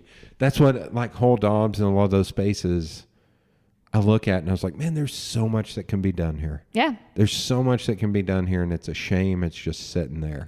Because it just sat there forever. I know. I do still Yeah. think, it I think takes, it eventually does take something- time to. Eventually something You gotta will be happen. patient. Yeah. Yeah. I hope so. Yeah. Okay, we're going to go back into yoga now because Okay. we've been... I know. We've This has discussed really all been- the development of I might have to downtown Knoxville. call this /yoga/ North redevelopment. Yeah, I mean, I'm a little like uncomfortable being, acting in any way like I'm some kind of authority No, because you're- I'm definitely you've been not. here 10 years. There's my disclaimer. Oh, one thing I will go back to. So I go back. I feel like I'm putting on airs when I say some of this shit. I still go back to Fulton and talk to the kids Yeah. about design to show them they can make it and That's not be awesome. a rich white person going in there. Well, Yeah. hell no, I'm not rich. Not being like, it's more like I'm one of you guys. Yeah, well, Like, you went to school there. Yeah. yeah, when I graduated, our class was like 105 to 108 people, and 2/3 of those are dead, in prison, or been in jail. Yeah. So it's kind of like you can make it the hell out of here. You can and do it. It's also nice. It's a lot easier now than it was when I went up here. Yeah. It's like you can make it out of here. So there's a lot of things. You if know that they started a yoga club at Fulton. That's and what I was we gonna say. helped them with raising money for Boom. supplies. And that's what I was going to say. If there's ever any way you want to give back, it's going to Fulton, going to AE, going to Vine, and being like, let me teach you this. It's not just for rich white ladies in yoga pants. I mean, and stretchy and pants. trust me, there have been many discussions around that, and like because to me, I mean, it's also getting kids more physically active. well, yeah, I mean, there are so many layers of how this can benefit children, like and humans. Oh, yeah. Period. Like that's why I'm so gung ho about it. That's why Yeah. I own a yoga studio. Yeah. Like. There are so many ways, and there's all kinds of research coming out now. There's all kinds of pilot programs across the country, utilizing mindfulness education, meditation as a alternate to things like detention, using that sort of in so-called disciplinary proceedings, like instead giving these other tools and techniques Right. for children who are clearly seeking ways to regulate, to self-regulate Yeah. and develop self-awareness. I mean, that's why children act out. That's why they get into trouble. Yeah. And so like, let's give them the skill set to be 'Cause able they to can't do focus. it. Yeah. Yeah. And so we've talked about that a lot. And then we've also, I recognize that, and I mean, forgive me if there's somebody I'm forgetting, but to my knowledge, we are the closest full yoga studio to Oh, yeah. like East Knoxville. Oh, yeah. And even like Fountain City area halls, Yeah. most of them are more like westward oriented now. There was one downtown called Barbell that was kind of Yeah. very like exercise Speaking of the 100 oriented, block. which is fine. Yeah. But most of the studios now have popped up in the Bearden area. There's one in Farragut. Yeah. That's where they are. And so it's not lost on me that is a bridge that I feel compelled to build. Oh, yeah. Oh, yeah. But I want to do so conscientiously Yeah. and not just be like, oh, you know what you need? You need yoga. Yeah. I don't want to like impose. I mean, that becomes like, I see don't want to what be you a did there. missionary, like I'm not trying to do Yeah. that. But we're really fortunate. We have a teacher here named Jessica Brothers who she actually works in like foster and adoption services. That's her main gig, but she's super connected with the school system, and she was part of a mindfulness pilot that they were doing at Belmorris. Okay. And they reduced their detentions by like 50%. Well, and another thing, you all are literally a stone's throw away from Big Brothers Big Sisters. Yeah, I know. I know. Like There's it's a quarter so of a mile many away. avenues. There's so many, I know. or Emerald Youth, or Yeah. although Emerald Youth seems to be a little bit more shipping in kids than kids from, I don't know. Yeah, I don't know. So and I'm what's not, funny is when Emerald Youth started was when I was in middle school, and it was in the basement of that church, and that was it. So to Sure. see it own like It's 3 changed. buildings and an academy and all this stuff, I'm like, well, but, this and is that's the mind-blowing. hard Yeah. thing. And I mean, even us as a studio, as we've grown in scale, like, it becomes harder to have some of those smaller scale organic right. experiences because you're spread thinner as you grow. Yeah. And same thing if you have more facilities and more programs you're trying to run. There's an insane amount of work that goes in to even the simplest programs. Oh, yeah. And so that's what we're recognizing because, we brought on Jessica, who I was talking about, in a very, very, very part-time capacity, very part-time, to try to help us build like outreach programs. That's what we want to do more of. Because I get slews of emails about, we need someone to volunteer to teach a yoga class and it's very hard to coordinate that.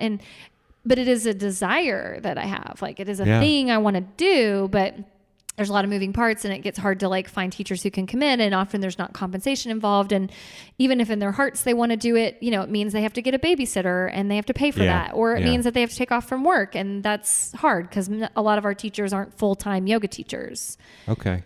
Maybe there can be some kind of like scholarship program or something to where there's a way to raise a little bit of money to at least give the people who volunteer a stipend of money. Yeah. So you know what I we're mean? like in the very early stages of entertaining, like how could that look? And the thing is, we also have to remember our scope as a studio, and that's hard too. Like, I've got all kinds of idealistic ambitions about what we could do, but there are organizations that are solely based, like not-for-profit yoga organizations that are all about serving underserved populations. Really? Okay. So, Here? No, not like local, but there's like a huge organization, Off the Mat Into the World. They're all about social justice. They're international. They are all over the place, huge. And I just, so I also very humbly understand that is an entirely different endeavor. So I don't have any kind of like grand ideas at the moment. But also, you don't want to reinvent the wheel. On a hyper local basis, I do feel a desire to, be connected to and acknowledge the ways in which we could be of service to a lot of organizations in our community.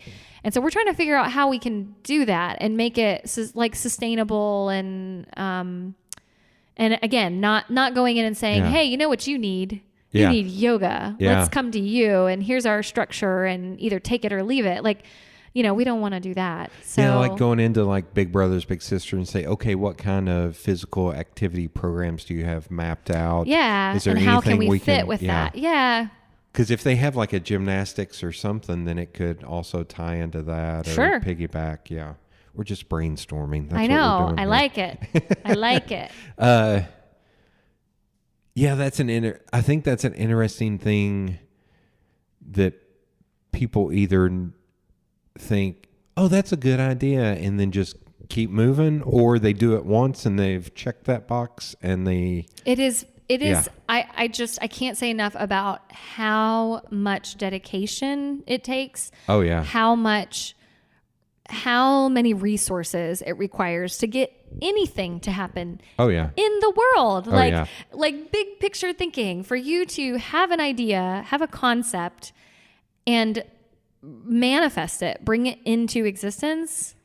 It takes a lot. There's a comedian who made the comment one time that it hit me like a ton of bricks. He was like, that any movie gets made is an act of magic. Yes. He's like, because it's just some person thinking of an idea, writing it down, or writing a book, or making a painting. That's the thing, like talking about appreciation of art. Like, you know, how many people would just say, I don't know why I'm spreading this paint on this canvas. I give up. Like, you know, I mean, that's what most people do. Yeah. They don't like see it through. Yeah. They don't see it through to the end. Sorry, I'm we'll give a little improperly holding my mic. I just may hold it up here because I think if we hold it down here, I noticed on Dale's episode there were some moments where it clipped out a little bit. So I think it was just no. Okay. So I hope it's good now. And I don't think I can tell. I can't. I don't know that it shows me on here any clipping. Oh, should I jiggle it? Do I need to like make Try to sure push it's it back connected? in. Okay. Okay. There's a little behind the scenes. I'm not going to cut any of that. Oh, I do have a fake editor named Kurt. That I'll say, Kurt, cut that out. Just have Kurt take care of it. We won't. Yeah, Kurt's been slacking on the job though. He hasn't been cutting Jack out. Jack, pun unintended. Yes. Yeah. There's a million ways you can give back, but you also don't want to create a lot of undue work on them. That's the challenge. That's what I've found. Because again, it's like, oh, it's all fine and good to say that we can do this, but there's so much communication that has to go on. Yeah. There's so much, you know, scheduling, organization, like it just, there's so many moving parts to getting anything like that happening. Yeah. And it takes you getting in the thick of it, like giving it a try and realizing what a royal disaster it is for you to realize how hard it is to do it. Because, you know, it's very easy on the outside to be like, well, why can't you just do blah, blah, blah? And because it's hard, because there's so many moving parts, you know? You have to, and so you have to find a certain clarity and be really specific about what your aim is at any given moment. And most people maybe don't recognize that that's what they need to do, or just kind of lack the sort of clarity to know what they really want. But you have to set very specific goals. Yeah. And then you have to have the like fortitude to stick with it. Yeah. And I don't know how often that happens. I mean, even here in the context of this studio, I've had many great ideas, wonderful ideas, in my opinion, and have totally abandoned like 95% of them. And in some ways, I like to think that they're just tabled, you know, like they may resurface, they may not. Or they could be like the lily pad leading you to the next thing. Yeah, sure. Yeah. To use a Frogger reference. I don't know why a Frogger reference came to mind. And some of those things that fail, though, excuse me, I just see as learning experiences. Oh, totally. It's like, oh, this is going to go down in flames, but I'll have a story. Yep. And I'll figure out how to do it better next time. Yeah, you'll have an experience base from which you can rely on. Exactly kind of what you're saying. Like this podcast is the reason why I have the remote recorder and everything is so I can be as low impact as possible to the person I'm borrowing their time. Totally. Yeah, I get that. But I'm going to tie it back around. That goes back to your business, which is mindfulness. Like yoga is at the center of it about mindfulness. I believe so. Thank God. Yeah. Wow. That one I really just pulled out of thin air. Yeah, that one was a reach. That was a stretch, but you did it. You pulled it around. Okay. So you're from rural Charlotte. Yeah. I'm from a little town called Harrisburg. Okay. Not Pennsylvania. Yeah. North Carolina. At what point did yoga come into your life there? Well, I think this is kind of a fun little story. Okay. So I would definitely say, as many do in middle school and high school, I suffered from a fair amount of angst and anxiety. And no, you're the first. Oh, am I the only one? Oh no. I feel it all resurfacing again. Oh my God. Yeah. I knew I was different from everyone else. I knew I was special, damn it. I knew I was like, you know, something was wrong with me, more like it. So, you know, I think I don't know. I've never actually questioned my mom about this, but you know, perhaps she detected that about me. Yeah. Maybe not. Maybe she just was being a good mom who like wanted me to have good strategies for handling life. But she was doing yoga at the YMCA and paid me and my brother $20 each to go take classes, to take a class. I mean, I would definitely not identify myself as an athletic person, which since then is funny because so many people identify me that way now. Like I've had people give me that feedback, but I don't see myself that way at all. And so I was on swim team in high school and have so little competitive drive in my being that I was like happy to be last most of the time. Really? Oh, and I ran on the cross country team, and I say that very jokingly because I walked in every single race we ever had. I never ran an entire one, and I was the person like high-fiving the people passing me, like, good for you. I'm glad this makes you happy. I'm going to keep walking. So I have no competitive drive whatsoever. And yeah, so I can't say that I had like a really solid physical outlet, but for whatever reason, she paid us $20 to go. I do have distinct memories of being in that class. I do remember thinking that it was incredibly painful and awkward, and I did not understand the point at all. Was it seen as weird in that town? Like, how small was that town? You know, I mean, Harrisburg's pretty small. Okay. But at the same time, it didn't strike me, like when she presented the idea, it didn't strike me as... Well, not you. I mean, in the town, was it weird that there was a yoga class, or was it just one of many programs? You know, the early 2000s. So I feel like the extent to which yoga has like blossomed as an industry hadn't maybe quite happened yet. I don't know. So somebody was just a little ahead of the game. But I mean, they had it at the Y. So I don't know. But the Y is kind of at the forefront of a lot of things, actually. Okay. The Y is pretty cool.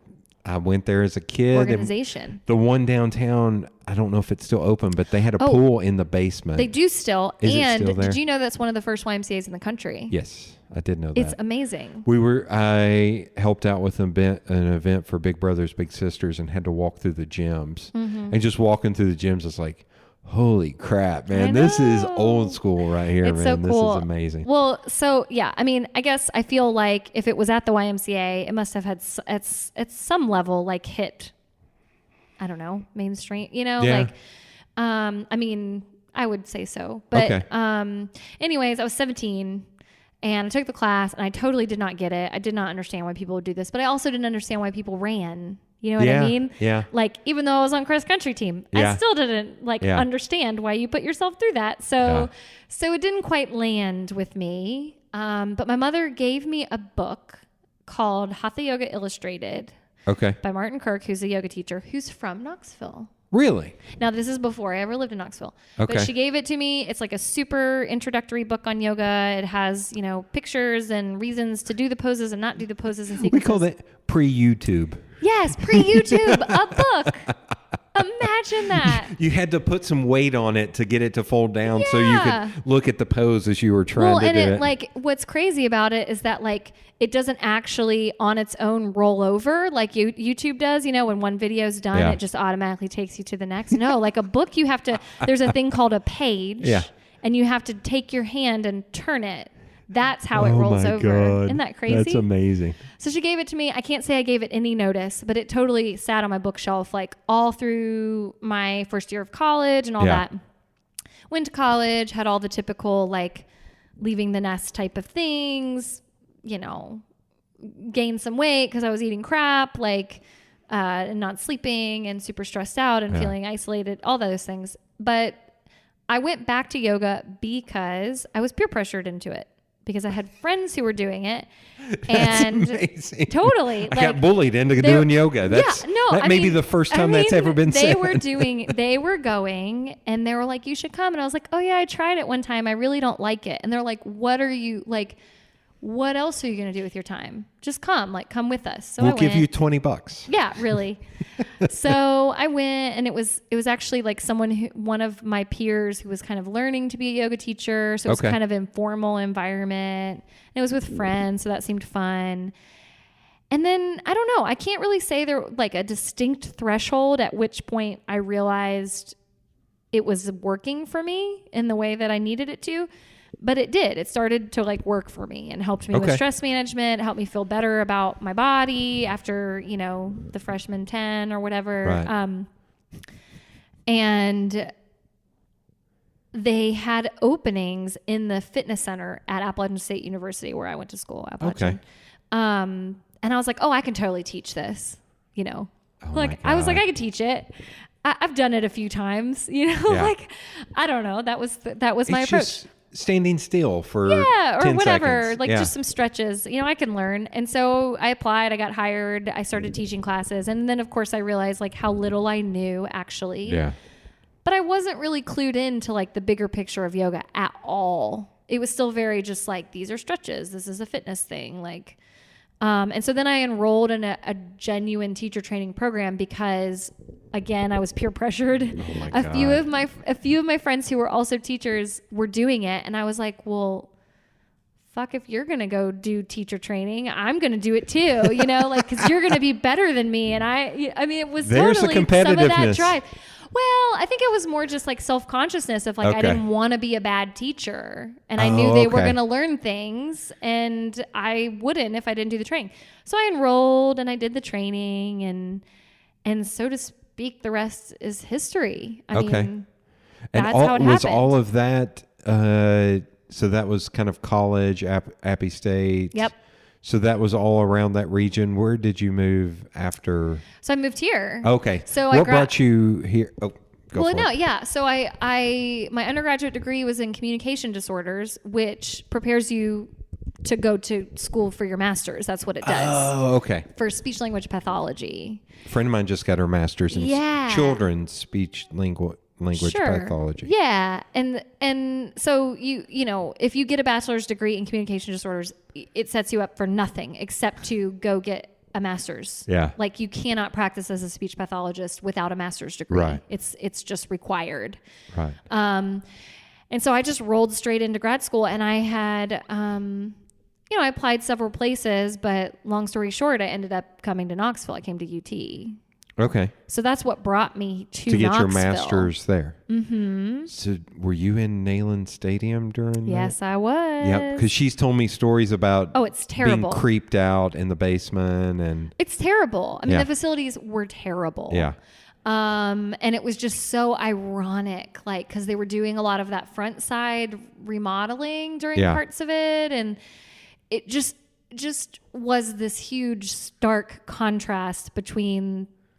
And again, this is my perception as a student who paid tuition to go there, but like in priorities. Oh yeah. Like, Oh, our yeah. classrooms were utter crap. Oh, yeah. And were not like ventilated properly. And, you know, in the winter we're like either burning up or freezing cold. You know, it was terrible. It was a terrible learning environment for a higher, you know, an institution of higher learning that you spend a lot of money for. But yeah, that's where our clinic and our classrooms primarily amazing. were. Down there with Dr. Bass and his Yeah. dead bodies. Oh yeah. So yeah, but what was really interesting is that the person who trained me to be a yoga teacher in Boone informed me that she had heard from like a friend of a friend that there was a studio that was going to open here in Knoxville, and it was opening right when I was moving. Yeah. So I had been like Google searching for it over and over and over because there wasn't a live website yet. Also early days of Google, probably. Gosh, it was. I mean, maybe. And I'm not Are that you old. Are you I'm sure only 32. you didn't so ask Jeeves it or? no, I didn't. I've always been a Googler. I've always been a Googler. When Google came out, I was working at a publication house, and we had a web developer on staff, and he's like, "Dude, there's this new website called Google. It doesn't have all the crap of Yahoo, so you can just search. Like, the big thing about Yeah. it is how quick it searches." Yeah, sure. And I was like, "Oh, that's neat. Yeah, I guess I'll start using that instead." Oh, that's funny. Yeah, I can't recall using anything but Google, but I Yeah. probably did at some point. I don't know. Also, my first interaction online was with a 28.8 modem in 1996, 1997. So with AOL. Yeah, we had dial-up in my household, like my childhood household, for even beyond like when I went to college, which Yeah. was My parents were on AOL kinda for way too long. ridiculous. Yeah. yeah. Still on dial-up. I talked them into getting a DLS, whatever it is. Yeah. Yeah, DSL. DSL. Yeah, I Yeah. think it's DSL. Yeah. Okay, so you came here. Came here. shoot, I've forgotten her name. Sorry. The original person who started. Oh, Hollis. Hollis. Yeah. So was she struggling to find people to teach, or how big was yoga at that point in time? Well, I mean, I think yoga as a whole, again, I think it was probably but in Knoxville, I don't think it was very big. I mean, one of our longstanding teachers here, Jen Coffin, and then there's another fella, Philip Clift, who owns his own studio now. Okay. They were like staple yoga teachers in the way that most people think of yoga right now. Okay. With like some of the more physical aspects, as the priority. But there were some other, like there's a teacher named Ajit, who's a Kundalini teacher. There were other teachers here in Knoxville. Okay.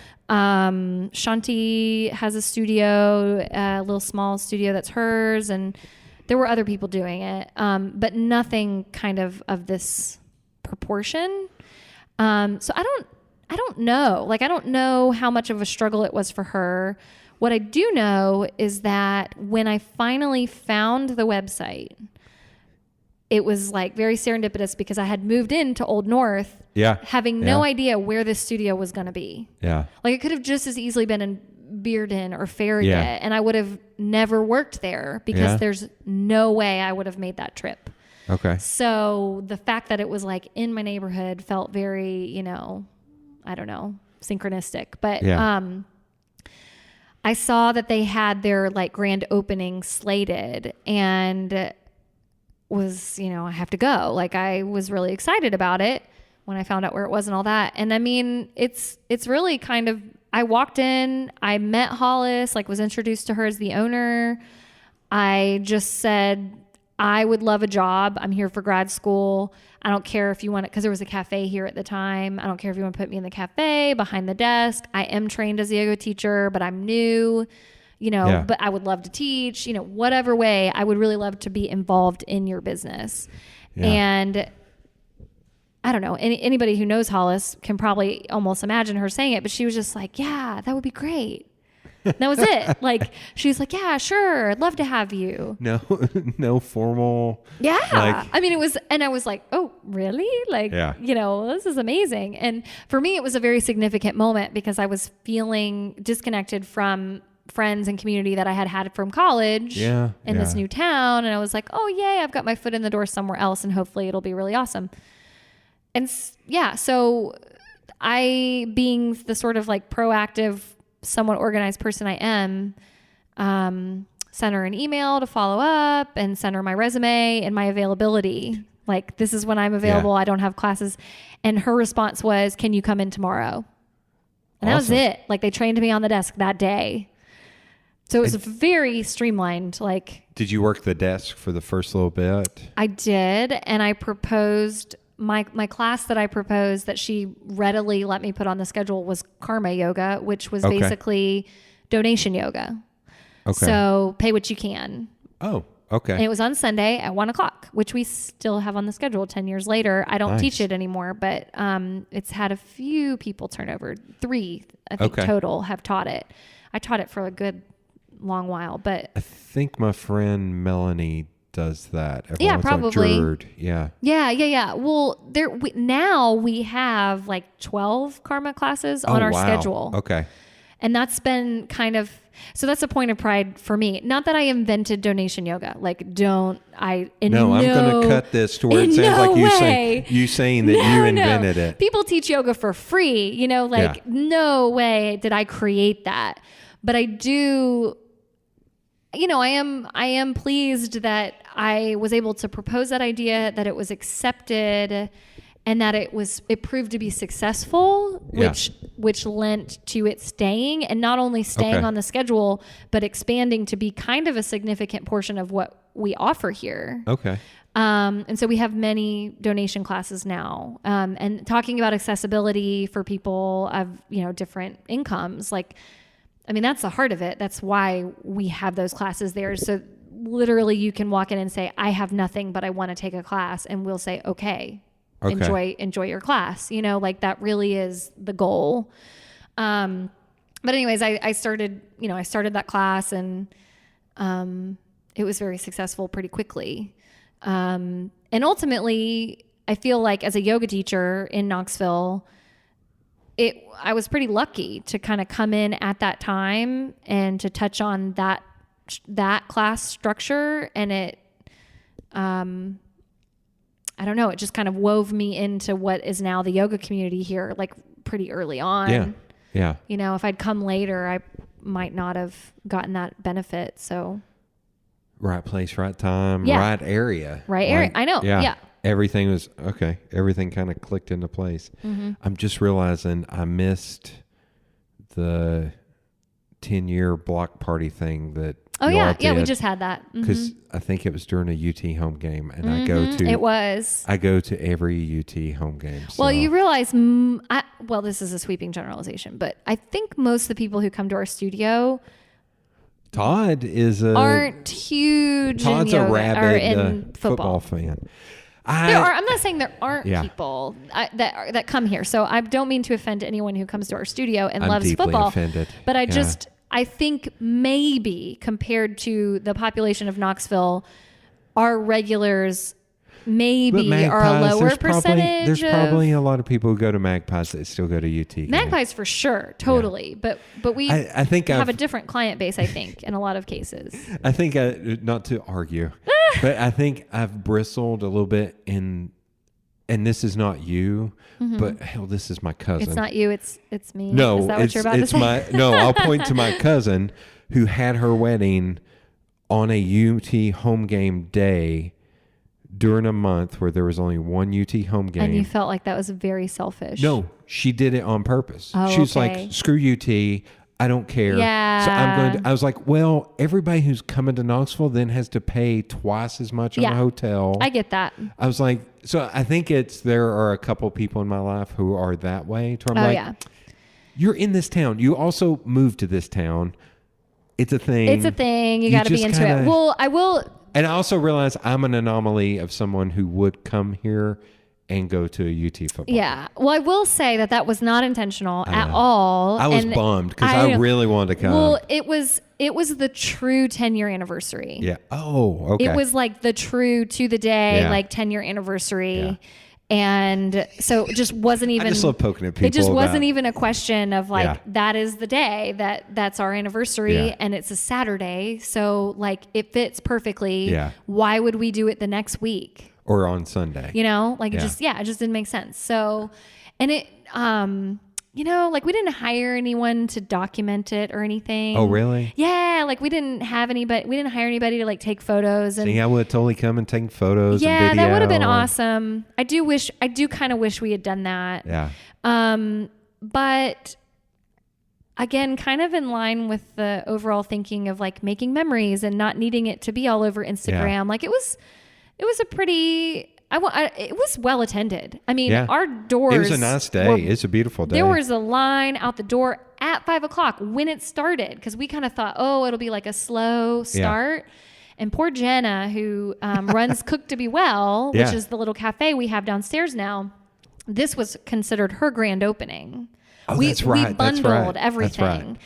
And she was busting ass just to like Yeah. keep the table with food on it, because it was Yeah. so, I mean, it's free food. Like, come on, Yeah. people love free food, but Yeah. it just, it was a really nice response. And so we Yeah. had a great time, and like we got so lucky. Peg got up there with Leah Gardner, who was our main entertainment, and Killing Leah's me, man. amazing. I know, because Peggy performs so rarely Yeah. that I it's a was treat. really, yeah. Yeah. bummed. Well, unfortunately, I didn't really get to enjoy any of it because I was busy playing Oh, yeah. hostess. You know, Oh, I'm like yeah. running around. For sure. But I don't know. It was a sweet event. It was a nice milestone. It's okay. You're anti-UT football fans. I Like, know. I'm We just kidding. deliberately. I'm just kidding. Well, you know, if they hadn't stuffed my grad program in the bowels of the stadium, I see how it is. I see then how I it is. wouldn't have had our party that day. This is your, I can't do the fingers. This is your 10-year plan. Yeah, maniacal Yeah. laughing. Like, this is how I'm going to stick it to them. I'm going to hold this event. I'm going to hold my event on a football game day. No. No. Yeah, I know. It's also one of those weird things because I grew up here and I've been going to games since I was a little kid. And there's so many people I know that like went to UT that are artists or designers that hate UT football. And I was like, but I grew up going with my dad. And they were like, well, that's okay. I was like, well, then there's a lot of us, man. Like, stop crapping on everybody, man. It's so... Well, I will tell you, as a non-Knoxville native, and even though I went to graduate school at UT, I never went to a football game. You've never been to a football game? No, I have been now because someone gave tickets to me one time. But when I was a student, I had no desire, none, zero. Like I never went. And we at one point had someone, and I like feel like I need to keep it anonymous because it just feels like a respect of their privacy. But there was a person who was very, very connected, high level at one point in the history of UT football. So that came here as a client, and there was absolutely no recognition on my behalf because I know nothing about UT football. Yeah. And so once that person was here and kind of in the midst of, the service that they had come for, I was informed by someone like, do you know who that is? And I was like, no, I don't know. It's okay. It's Peyton Manning. You can say it. Yeah. It wasn't Peyton Manning. I will say that. But, and I just was like, nope. And they're like, Google this person. And I did. And even still, I was like, yeah, okay. Can I throw out one more name? You don't have to say yes or no. Okay. And you can just nod. You don't have to say anything. I'm just curious. Because this is also my favorite player ever. And if I ever see him, I'm probably going to give him a hug, is Al Wilson. It wasn't a player. Oh, well, actually... Okay, no, you've already answered. Because also Al donates a lot of time at Big Brothers Big Sisters. That's why. Mm-mm. And also, if you Googled Al Wilson, you'd understand why I love him so much. So no, but it was just a very high level person. It was somebody. Yeah, and again, like this person may not care, but it feels weird to me to like reveal that. Anyway, so I'm just you not had going somebody to. higher up. You didn't know who they were. And I mean, it was just so lost on me. I mean, I Googled it and I'm like, okay, and it just did not land. That is literally my first exposure to the culture of like fall football. Like I had not registered that at all. It just didn't matter to me. So now even still, like I handle all of the, like basically our programming here, I do all the scheduling, and it is such an afterthought for me, but I have like had to learn that like, oh yeah, we need to think a little bit about football schedule, things like that. Like that is a thing that I need to at least acknowledge. Well, and the bigger thing is the bye weeks in the fall and even away games. You have to be a little careful because that's when everyone plans their weddings. Because if you look at bye weeks in the fall, I can't tell you how many weddings I've gone to in one day because they're like, no, it's a bye week. This is when we're going to do it. Well, I do kind of uphold the idea that like, non-football fans need alternatives. Oh, yeah. And for sure. So, we're an alternative. And because we have parking, I mean, and again, that's becoming more sticky because we don't enforce right now, like that parking being for Magpies, us, and Corner Lounge. And we're going to have to. I hate to say it, I've parked there for food truck. Oh, sure. Of course. Everybody does. Like, and I will tell you that when Altamont opened, it was crazy that first week. And I totally, as a business owner, had this panic experience because we've been here for 10 years and never has parking been a problem, ever. And then all of a sudden I was like, this is our new reality. Like, oh no, I've got to, and granted it was opening week, so it's leveled off. Like it's not as bad, but I had this terrible, terrible wave of like, we got to figure out how to police this. This is a whole new behemoth of a thing that as a small business owner, that's a burden, like having to figure out how we're going to police our parking lot. And you don't want to be a jerk, like, of course I want people. You need to talk to Dale. She's totally okay with being a jerk. She's had to put up signs. She's had people towed. I'm learning to be a jerk. As a business owner. And another person talked to, John Stansel, who has a cigar shop and Merchants of Beer.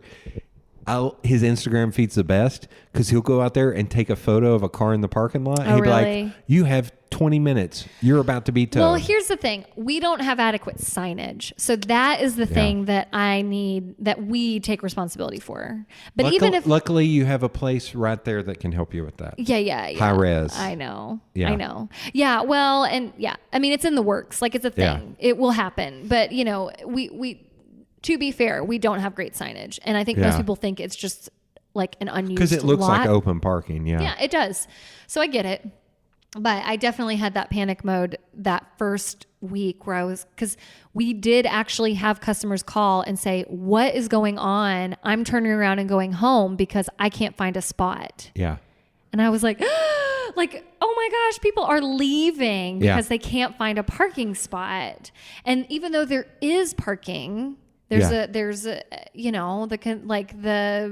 feeling that it's not safe or whatever to park in some of the immediate areas around here, even though you can park. And I've parked down in the bank parking lot at night because I was like, well, once it's 5 o'clock or 6 o'clock. Yeah, but unless they start towing, unless they start policing it. Which you know what I mean? They shouldn't, and they should. You hope that, because it would be such a waste of real estate. I think about that with Beard and Beer Market because they have the same issue with parking.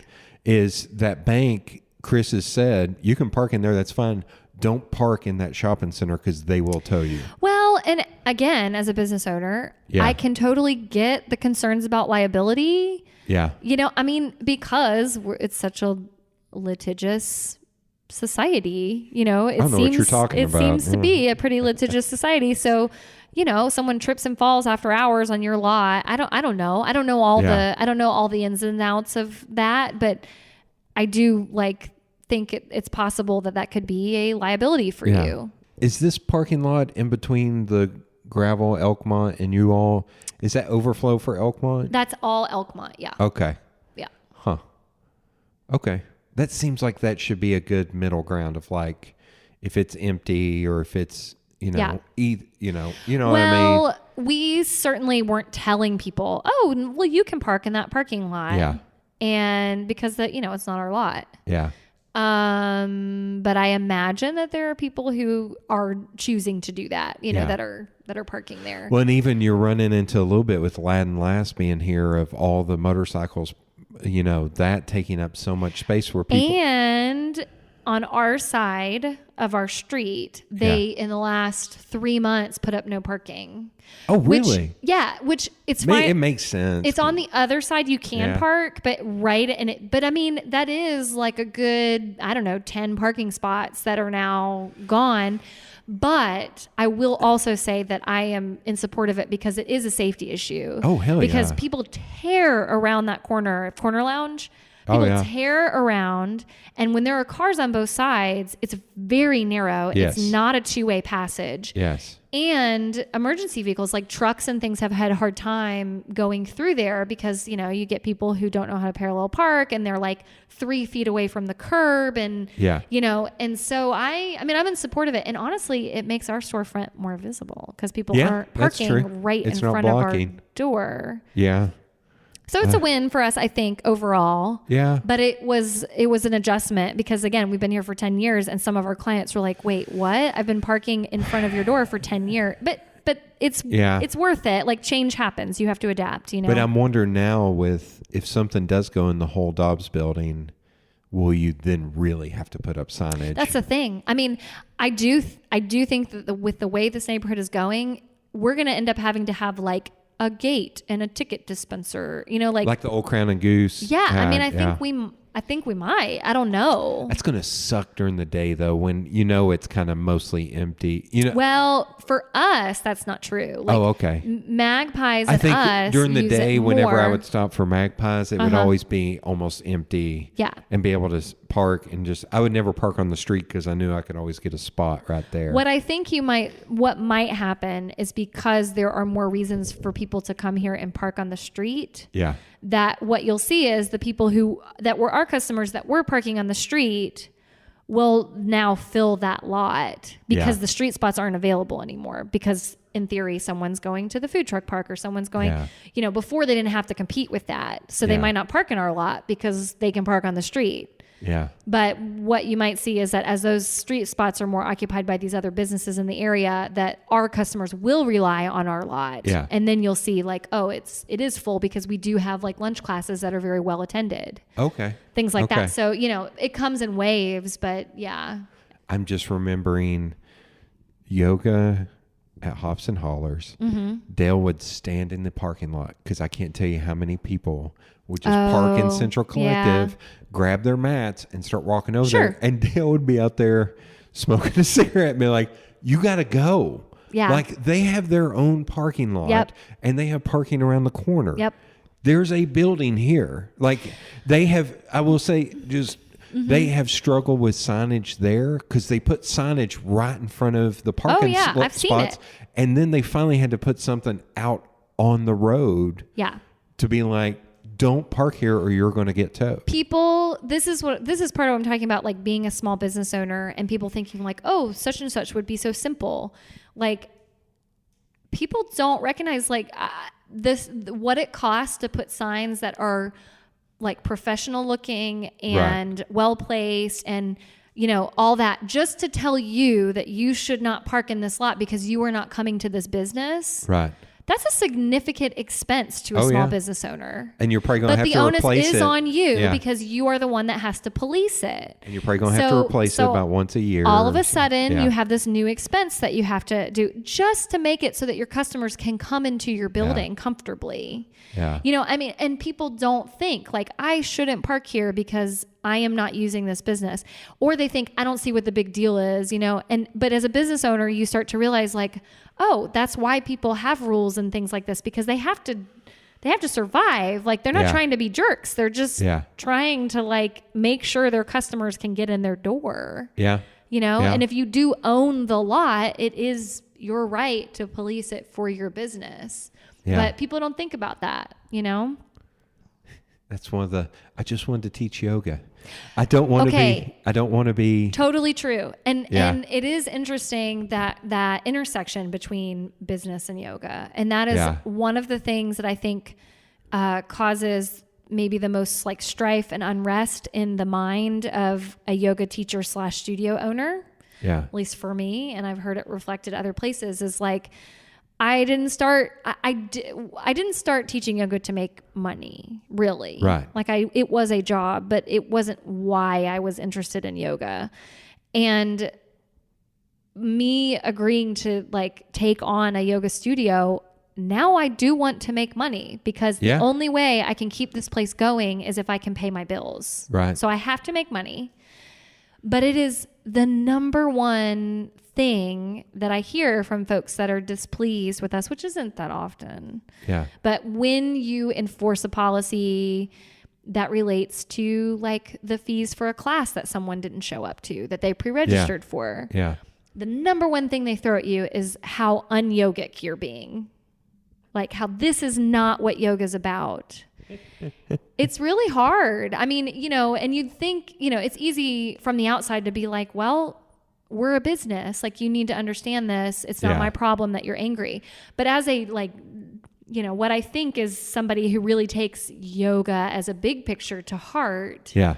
It hurts. Like that sucks to hear that because you're just like, no, I just happen to know that teacher is trying really hard to pay their bills right now. Yeah. And you not showing up for a class that you registered for, like it will hurt them to take that registration fee away from them. Yeah.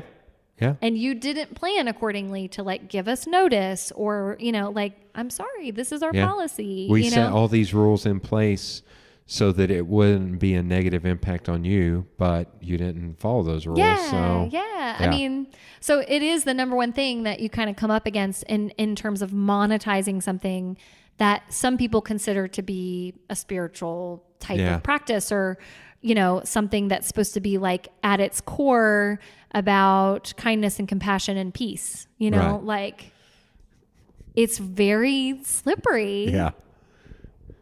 But everybody also has a story. So like, of course, there's things like customer service and you want people to be satisfied and happy and you want to take care of them, you know, but when you're a business owner, you start to hear everybody's story and you're Oh, like, yeah. you're also like, yeah. And like, I incurred medical bills last week that I didn't expect.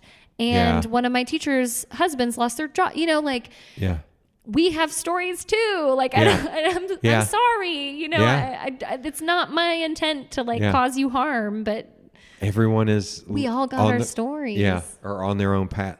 There's I'm going to butcher the quote. And I just said this in a recent one, which was, you are thinking about you 100% of the time. Others are thinking about you 0% of the time. Sure. Yeah. It's like you got to step back and think outside of yourself a little bit. Yep. Oh man. Okay. What is the process to become, is it called a yogi? No. Yes, it is. No, it is. It is. God, thank God. I know. And like, I do think it's unfortunate that some of the words seem so silly to people, but yeah, it's like yogi is kind of the general and more specifically masculine. And then there's like yogin or yogini, which can be the feminine. I think that's what Leslie's Instagram handle is. Yeah, it probably is. Yeah, it's a totally Yogini is a dance, because she still follows me. So every once in a while she'll still like or comment. Yeah. It's like, that's such a weird. Yeah. I think it's Yogini is a dancer. She's going to shout out on here. I don't think she lives here anymore. I think I err on the side of calling it just like you're a yoga practitioner. Okay. That's what I usually call it myself, because I see how like, uncomfortable people can get with the word yogi, like, or it's like the butt of jokes, which is fine. Yogi like Bear. I'm all about yoga jokes. Like that is okay. I'm not, You can do a pun as long as you lean in on the person. Like, yeah, exactly. You said something earlier and you said, I don't want to stretch myself. I was like, I got you. I was like, I don't think she meant to do that. No, I didn't, but that's good. Yeah, stretch. You got to learn from Sean the lean in where he's like, yeah, it's a real stretch. Yeah, like that. But on radio or on audio, it's hard to pick did. up on that. Yeah, I know. Okay, so what is the process like? I mean, okay. Well, can be like a really big philosophical question, or it can be like a very practical question. The truth of the matter is that there is no licensing. Oh. So you think about like, in order to be a doctor, you have to have a medical license. Right. In the state of Tennessee, you have to have applied and proven many different things about your competence and your, lawfulness, like all that. You have to prove that. And then the states. Malpractice insurance. Yeah, you have to have insurance. You have to, all those things. So you have to prove that you have a medical degree, all those things. So there's a licensing process for a lot of healthcare. I'm a speech pathologist. I have a license. You cannot practice without a license. I also just finished massage therapy school. I have to have a license in order to practice massage therapy. Do you know Jody Manross? Yeah, I do. So she went to school in New York for acupuncture, and I need to have her on here to talk to her about I still don't understand acupuncture. And I'm not good with needles, so I've never tried. I'm sure it could help a lot of the ailments. Oh, it can. Totally can. But yeah. Yeah, I've had acupuncture. I've had acupuncture from Jody when I was pregnant. She worked on me. That's amazing. Yeah. But I also know, but the way she's talked to me, and you touched on this a little bit earlier, and we'll get back to the instructor part, but it almost feels like she falls a little bit under HIPAA. Like, no, totally. Oh, she falls under HIPAA. But do you all kind of, because it's not licensed? Because we're not licensed. But it's just more of a practice. I won't say practiceology, but I'm sure that's not a word. So different people take different approaches. And I will say that there is a regulating group that is called Yoga Alliance, who is kind of formed in order to be a professional voice for yoga, and you can register with them. Okay. And so there's certain criteria you have to meet in order to be able to be a registered yoga teacher. Does that make you like an authorized yoga practitioner? Yeah, it just makes you registered. Like you're just registered with this group, and it just lends you a little credibility. Because if somebody Googles Yoga Alliance, they can see that, you have to have completed this much education, and it has to have been in this many different domains, and you have to pay dues, and paying. Does that help? Sorry. It's okay. Does that help? If somebody's coming in from out of town and they want to do yoga, then they can go to that website and be like, here's. Now, in reality, I don't think that is the way most people function. They Yelp it. Yeah. Yeah. Yeah. They just Google yoga studio. And Yeah. like, I don't, as a studio owner, require people to be a registered yoga teacher. Okay. What I do care about is what their experience with yoga is. You know, they have to kind of submit a resume, and then they also have to audition with us. Okay. So that we can see, you know, like, and experience what they share. So that's the criteria for us. But Are you all a member of the Yoga Alliance? yeah. Yeah. So they don't manage like everyone who, how do you put this? Everyone who is under Yoga Alliance, then everyone who teaches at that studio has to be. Nope. No, okay. Because our studio isn't, what I should say is I am a registered yoga teacher. There we go. There are many here who are registered yoga teachers, and the teacher training program that we have here, if you complete it and get your certificate, which means you've done all the requirements, you are eligible to apply for registration. So you can then, but if you don't go through a training that meets their criteria, then you cannot apply for registration with them. Okay. It's just like a little badge. It's just like a thing that, and because you don't have the option to be licensed by the state, which means you're also not really regulated. Okay. You know, other than like civil suits, like if you break someone's arm or whatever. Does that fall more to the studio or the teacher? Both. Okay. So we have like umbrella liability insurance, but then teachers can also have their own individual. Okay. But we have like an on-site policy. Yeah, I wasn't sure if you became a teacher, like how that would work out. Like, would you be more responsible or liable than the studio? It felt like the studio almost would take on. Sure. Well, I mean, I think you got to think about it too, like doctors. I mean, sure, the hospital you work at could get in trouble, but the doctor would too. Yeah. You know? Yeah, that's true. There could be suits against both. Like I don't think of that analogy because the doctor's cutting on somebody. Yeah, sure. You all, it could be just somebody went for a pose. Yeah. Crack their. Well, we have a little liability waiver people sign, which may or may not hold water. You know, like it just depends. But it's a hot topic. It's a very hot topic in yoga in terms of whether we should. There are people very strongly advocating for us to be regulated and licensed. And then there are people very strongly advocating for us not to go down that path because of all the restriction and red tape and, you know, the same reason anybody wouldn't want that kind of regulation. And also the same thing with the parking where you're in that gray area of like, well, this isn't really who we are. Yeah. Like adding all this crap on top of it. Yeah. Because there are some really phenomenal yoga teachers who've never gone through like a formal training program. You can certainly like engage in your own independent study and embody some of the like bigger principles of yoga. Like that's not something that you can limit, you know? Right. But it is a thing. And so I am a healthcare practitioner. Okay. And I'm almost going to be licensed in 2 different health practices, speech pathology and massage therapy. Yeah. And that does bleed into my overall philosophy and sense of ethics around a yoga studio. And honestly, we haven't like laid out really strong policies here. Yeah. It's pretty open, but I err on the side of operating under HIPAA, operating under the assumption that the person who's coming to your class may not want people to know that they come to yoga or may not want you to approach them in public. There's a dynamic there that I feel very strongly about respecting. Yeah. If they want to come and talk to me, great. But like, I may not acknowledge a yoga student because I don't know that they want their spouse to know they're coming to yoga class. Okay. That's just how I feel about it.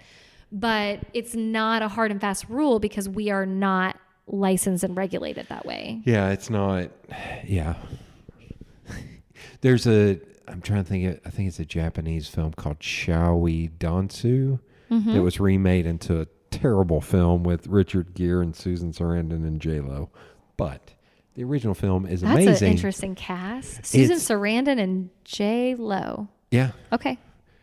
But it's in the original, the guy is, coming from, Japanese culture, very men are in a box. Yeah. And he's riding home on the train every day to his apartment. And he keeps seeing this woman in a window. Mm-hmm. And she's very beautiful and yada, yada, yada.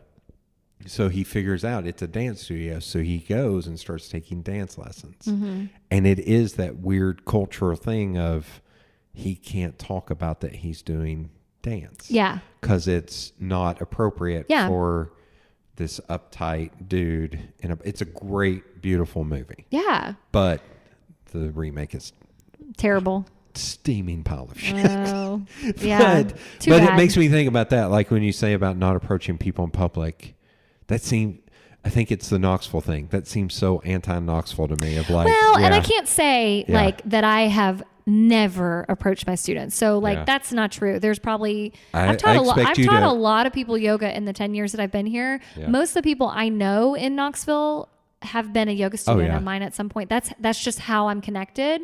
So of course there have been times when I've openly acknowledged, but it does cross my mind, and especially with students that I don't know well. Yeah. I again, it's from my healthcare background. Yeah, Like, yeah.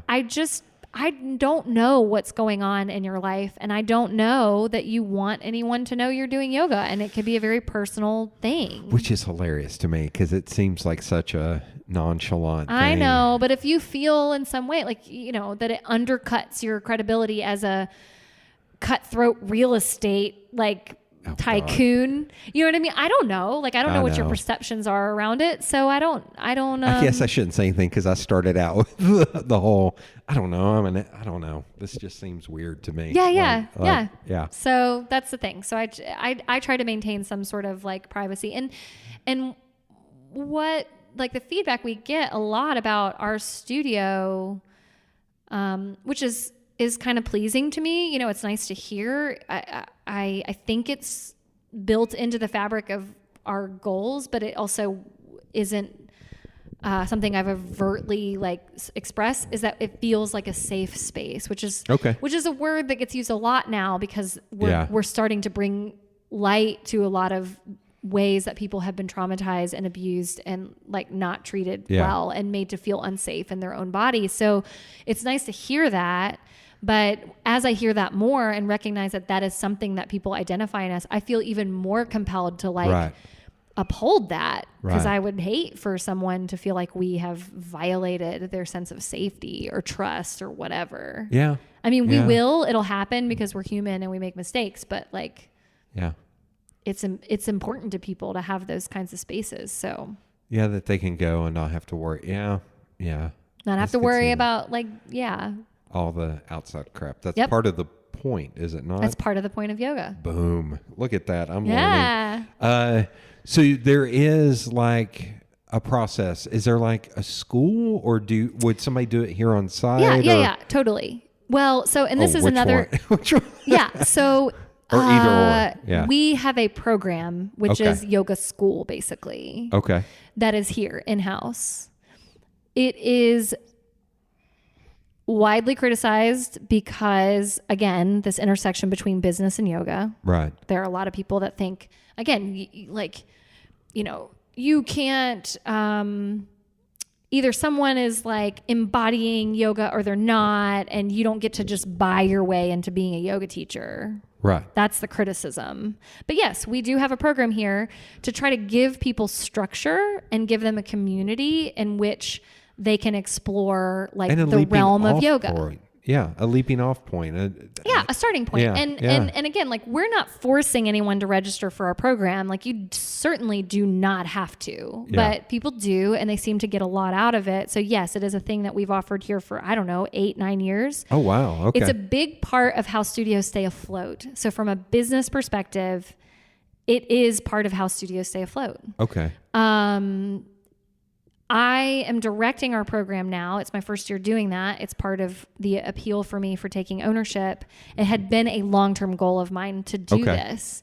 And so it's very exciting to me, and it's been very fulfilling. But basically you sign up for yoga school, you sign up for this program, and I personally, and a lot of studios do, a lot of teachers do, follow the Yoga Alliance standards, and I have registered our school with Yoga Alliance so that our graduates can become registered yoga teachers if they want, because that's all we got right now. Yeah. If it became a scenario where you were getting licensed through the state, I would probably jump through the hoops to make that happen so that Okay. our graduates could obtain a license to be a yoga teacher. Yeah. I have mixed feelings about licensure. It's not that I am an advocate of licensure, but if it came to the point where you could get a license as a yoga teacher or needed one as a yoga teacher, I would do it because that's the reality of. Are they far enough along? So if they started having to give out licenses, if somebody went through the program here, would they get the license through you, or would they then have to go Through the through state. certificate? Oh, so they'd still have to go like. They'd have to apply through the state for a license. I wonder, would they have to do a test or something? Probably. That's the thing. Like this is the snowball. That's what I was asking. Are they far enough along? Yeah. This is the snowball effect of like, if you start to regulate it, then the state has to pay employees to be the regulating board for yoga. Yeah. And so you have to have a handful of people that are accepting the applications and sorting through them and making sure that the schools these people went to are legitimate. And, And it's Lord like, knows if those people are like the dude who turned down Peggy's sign that have no idea what the hell they're talking which is about. most of the time, Most likely that's the gonna case. happen, yeah. So this is why people don't like regulation. Yeah. Because it's not like they're bringing in probably not bringing in the experts to be like, what should we do here? Yeah, no. And so that's the thing. So Okay. then, but there's the operation under the guise of like protecting consumers, Yeah, I get that. which may be genuine and may not. It just depends on which person you're talking Well- to in that chain of command. But Not to go back into development for a second, but it was city council, because this affects you because you're a business owner, yeah, enacted a law regulation through here that you could not have signage above, which Sure. is what caused that problem. yes, So I started asking people like Peggy, like Dale and Sean, like Hops and Hollers. I was like, did anybody come to you and talked about that? And they're like, no. And so I asked Marshall Stair, who I'll call out on here, he's a city council member. He's like, oh, well, we had it on the books for a year. I was like, but did you talk to anybody? No. He's like, well, no. I was like, what were you thinking? Yeah. You have businesses who pay your salary. yep. And you're not talking to them? He's I like, know. yeah, but we have to prevent in case a Walgreens comes in. I was like, screw Walgreens. That's 5 years down the line if that happens. Yeah. Why don't you? They were giving Stripe Light a hard time about their sign. I was Yep. like, the thing that bothered, God, yeah, this is This is a passion point for you. yes, because the dude, I know the dude, and I've met the dude, and I had a hard time not punching him in the face. Yeah. Because he's the same guy who was giving Adam and the guys at Alliance. I hope Adam doesn't mind me saying this. It's the same guy who gave Adam and the Alliance guys, who were one of the first breweries in town, real Yeah. craft breweries, a hard time about their equipment. And they had to put on this equipment that was completely unnecessary. Yeah. To the point to where I'm not going to share that point. There was Yeah. a point where there was about to be a brawl because the guy was just being an idiot. Yeah. And he's the same guy who came out with the piece of art and he's like, oh, that's a logo. And so at the time, and this has recently happened, I was president of the local AIGA chapter, American Institute of Graphic Arts. I told Peggy, I was like, do you need me to write him a letter? Say, Yeah. I've been a designer for 26 years. That's not a logo. That word never needs to come out of your mouth because you don't know what the hell you're talking. Like Sure. I was so angry at that dude because I was like, But then you're just across the board. So here's why I'm bringing this right. You're just across the board deciding you know what's better Yeah. without talking to the brewers, Yep. without talking to designers. So it's kind of in that mold of, God forbid you get a dude like that who's going to be like, and the chances are that is It what will will be. happen. And so that is why people are wary of that Yeah. idea. I'm happy to But I punch. I'm happy to punch also- that guy in the face if he comes around. Yeah. $50 in a 6-pack. I'll punch him right in the face. Sorry, that's anti-yoga, no, it's okay. but No, it's all right. I get it. But I also, I lost my train of thought. What was I going Sorry. to say? Oh, cults. Okay. we got clear No, there. no. Wait, I'm thinking- Kurt, we are at 2 hours and 19 minutes. We may need to cut a whole section. Yeah. And I just want to send it to Dale. That's all I want to do. Send it to Dale. Okay.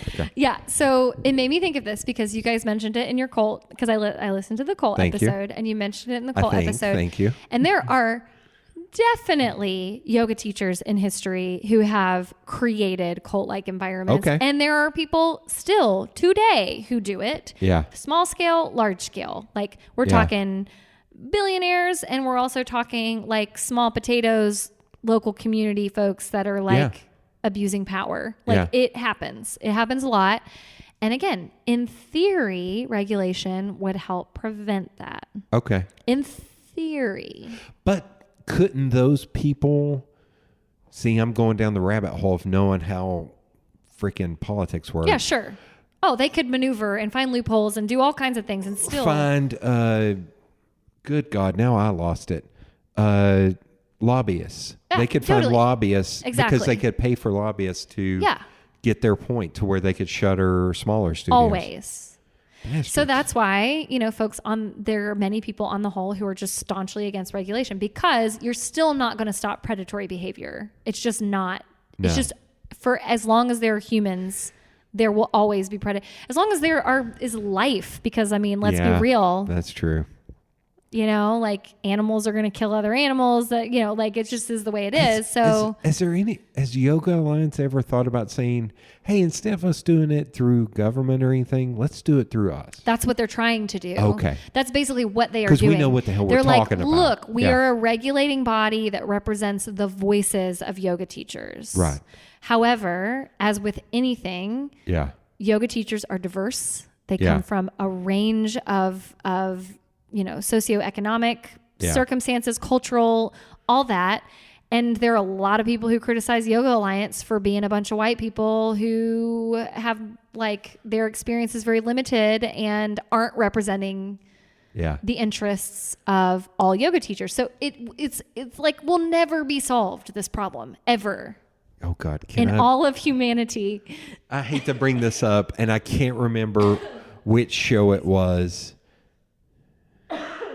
It wasn't Key and Peele, but somebody did a sketch on Gandhi going to yoga class now. Oh yeah, I've seen it. I can't remember all the details. As an outsider, it was hilarious. Yeah. Because he was like, wait, no. This is, you don't know what that means. That's the criticism of modern yoga. Okay. And I get it. Yeah. Totally get it. Yeah. I've been there. I've thought many times about just walking away from yoga because this is a crock. However, then I also check myself because I'm like, who am I to think that I know in any way, shape, or form about the origins of yoga? I never will. Right. I wasn't there 1,000 years ago. I am not from India or anywhere in Asia, because arguably there's other regions where these kinds of practices popped up as well. I can't make up for the fact that I was not there on the ground. And in reality, this is a practice that has evolved over hundreds, thousands of years. Yeah. It's going to continue to evolve. Yeah. I know that it's a practice that I have found benefit from. I believe that it teaches techniques that most anyone can benefit from. Right. And so I tend more and more towards the camp of more of it is better, and people get to make their own discerning. People are always going to make good choices and bad choices in their life, and for the potential students out there, they get to decide what they think is of value to them. Right. Unless there's a cult leader. Yeah. Unless there's a cult leader who's brainwashing them and using predatory tactics, that's a real thing. And I'm not saying people don't need to be protected from that, but you're always going to have dubious people out there. Yeah, of course you are. Always. And I do really believe that with the right sort of classroom culture, and this is classroom culture for all educational environments, if you are being a successful educator, you are instilling critical thinking in your students. Yeah. Even in a yoga class. In my opinion, it spans to that. You still need, when it comes to forms of poses, there is no one size fits all answer. Right. And you have got to empower your students to become very discerning about their experience and their sensations, and tell them that it's okay to make those decisions for themselves. And if you are not doing that in your teaching, I think it's a major shortcoming. Yeah. It just is. Yeah. So it's a very big picture thing, but yeah. So it's almost, do you think to be a yoga teacher, you have to kind of get rid of a little bit of like stubbornness or ego. Or ego, if you want to yeah. get into some of those terms. Yeah. Like, yeah, I mean, totally. rigidity, I think is Yeah. another term. Yeah. Well, black and white thinking. Yeah. You know, like there is a right and a wrong. Yeah. There are teachers who seem to uphold an idea of there being right and wrong. And that's my outside perspective. They seem Yeah. to. And I am sure there have been times when I have presented ideas in a very black and white manner in Yeah. my teaching. I'm not immune to that. Like there are things that I have very strong opinions about. But as I learn more, it's like, you know, the more you learn, the more you realize you don't know. And that's kind of the way that I'm trending in my yoga teaching is like there are not right and wrong ways. Even in the simple respect of like how you put your hand in this pose as opposed to Right. how, you know, I put my hand in that pose. Right. Huh. Okay. No, I'm That's thinking. a big picture. No, like, I'm trying to think of how to approach to- transition because I still have like a few questions. Sure. Wait, this is a dangling thread. Does your brother still do yoga? No. Bastard. You No. gotta give him $20 for Christmas and be like, Yeah, go to hey a brother, yoga class. I know. You gotta go do yoga. That's funny. My mom does. Does she? Yeah. Okay. She does. Does she still live? Yeah, they outside still live in Charlotte? Harrisburg. Does she still go to the YMCA? Yeah, she does. Is it? That is But that's no, what- no. I mean, is there a studio now, or is it still at the YMCA? I mean, I don't know if there's a studio in Harrisburg, but there's definitely studios readily available. I mean, Okay. Concord, Charlotte, they're more developed. Like she could easily go to classes Yeah. in Charlotte. Like, Yeah. yeah. That's funny. But your brother. But it's all about like what purpose. know. What purpose are you trying to serve? You know, like those. It's just funny those that classes, you all got like, started. fulfill Yeah. her need. Yeah. You know, they fulfill what she wants to get out of it. I think it was more of like, has the city gotten bigger to where there could be it's- something grow out of that? Yeah, there's been development in Harrisburg. A lot of development for Okay. sure. Yeah. So there is kind of like a preconceived notion because you did touch, so this is not a weird transition. Go for it. Of that yoga is predominantly female and predominantly white female. So Yeah. all I wrote down was guys in yoga. Because, the classes I've gone to, like, it's funny, the goat yoga, it was me who was on there on my own just because I knew Dale and Sean.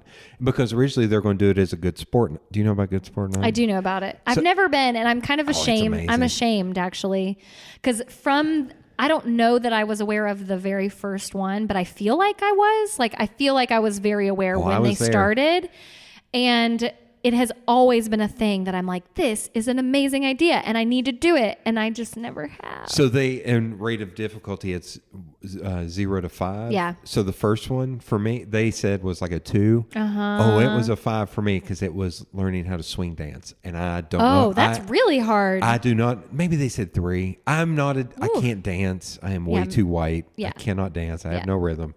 So doing that, I was like, this is an absolute nightmare. I'm also a giant dude that has stepped on toes. And there have been Yeah. women where I've literally been like, I'm just going to pick you up because it's easier and I won't hurt you that way. Like that. Yeah. I would break your foot if I step Yeah. on you. I got to Yeah. be careful. Yeah. But Well, so dudes- there is dudes that. in yoga. So when I went to that one, it was me and 2 husbands. yeah. And that's it. And I knew both of the husbands, and one of them was like, I don't know why the hell I'm here. Yeah. He's like, I'm here because she told me I had to Yeah. come. It was originally going to be a good sport night, which I wish it would have been a good sport night because I thought it would have been perfect. Yeah. But when I went to the other one, I did a program where it was like a month for $20 or something. Sure. So I was just like, one of my friends, she goes to another place. Sorry. And I mean, yeah, it's okay. yeah, I still, It's yeah. it really is okay. Okay. They're very far More away. is more. But the classes I went to there, I think the most ever guys in a class was probably 4 or 5, Yeah. like out of 30 people or something. I mean, I would say just observationally, not Yeah. like I don't have data on this, Yeah. but observationally, males are increasing in our classes. Yeah.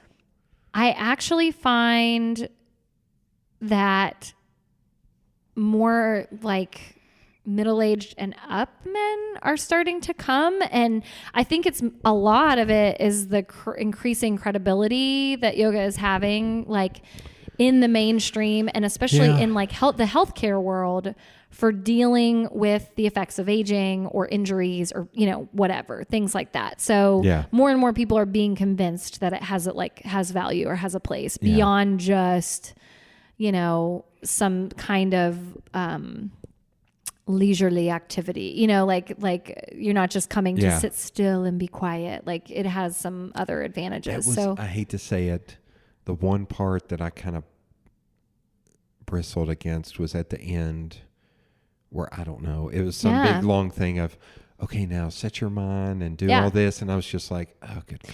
Okay. Well, you know that like an argument would be made that that's the part that you need the most. I know. Some folks would argue that. It was just, I think it's, my friend did not prepare me. Oh, so yeah, you didn't know it was coming. Like they did not know, do that a go. And so yoga, so when that came, I think I actually snickered a little bit. I was like, what the are you talking about? Like, well, so I mean, I can say as a yoga teacher, I know. No, I'm not like, there is a fair amount, because you have to read your audience, so to speak. Like you have to read the room, and it's very hard in a mixed bag class where just people walk in that you don't know from Adam. You don't know why they're here, what they want out of it. And there is both like hesitance on my part sometimes to go into some of those like more mental, you know, even emotional sometimes components, because you know that it's kind of triggering for some people, or like is not what they feel they're seeking from it. But then on the other hand, there is a one thread of my like mission as a yoga teacher is to normalize people sitting still and being unstimulated by distraction and getting more and more comfortable, you know, in their skin, so to speak. Like that is a huge part of what I think is central to this idea of yoga. And so, but it's all about finding the way that a person can be comfortable accessing that, because otherwise you may create a dynamic where they're like, I'm never going to yoga again because I hated that part. And I think and I'm sure this is the dumbest statement ever, but it also depends on the teacher. Exactly. I think out there I took 3 different teachers, and like 2 of them very little. They were just essentially like, at the end it was very quick hitter. Yeah. Like it was, but the first one, it was funny that it was the first one. It's like peeling the Band-Aid off really quick. Sure. It was like, holy crap. No, I think I'm good with all the stretches and stuff and being settled and relaxed and all that, but I can't. That's a harder bridge to cross. Yeah. But there are a lot of friends I know that have been really getting into doing meditation first thing when they wake up in the morning to get them going, like get them awake and everything. But the guy thing, but from the outside looking in, and I hope my friend Aaron doesn't listen to this. I also think you're very lucky in that you're not getting a lot of competitive dude bros that are not middle-aged that are doing CrossFit instead. We do get a fair amount of that. I will tell you, there is a fair amount of younger men, athletic men are coming to the studio. But for sure. I mean, the ones that want to compete and want to stand out and want to, the dude bros. That's I don't know. I will tell you that I feel a little like that mentality. Well, is present in a lot more people than just the dude bros. Like even in the ladies. Yeah. Maybe more so in the ladies. Okay. You know, I think body image is the thing that everyone struggles with. Men or women, male or female. This is not going to work. Not on podcast. Like, I don't know what you're talking about. Like, I'm just, as you rub your belly. Oh my God, yeah. I mean, it's a thing that everyone struggles with. It's not as accepted that men may be dealing with that. Yeah. But given the like widely accepted standard that women are always concerned about their bodies, I mean that plays a huge role in and what I really think is at the heart of competition is comparison, right? Right. So like you go into a room and you're comparing yourself with other people. And that usually comes from a habit of negative self-talk. Insecurities. Yeah. Yes. Arguably. Yeah. There might be other reasons, but to me, that's kind of at the root of it a lot of times.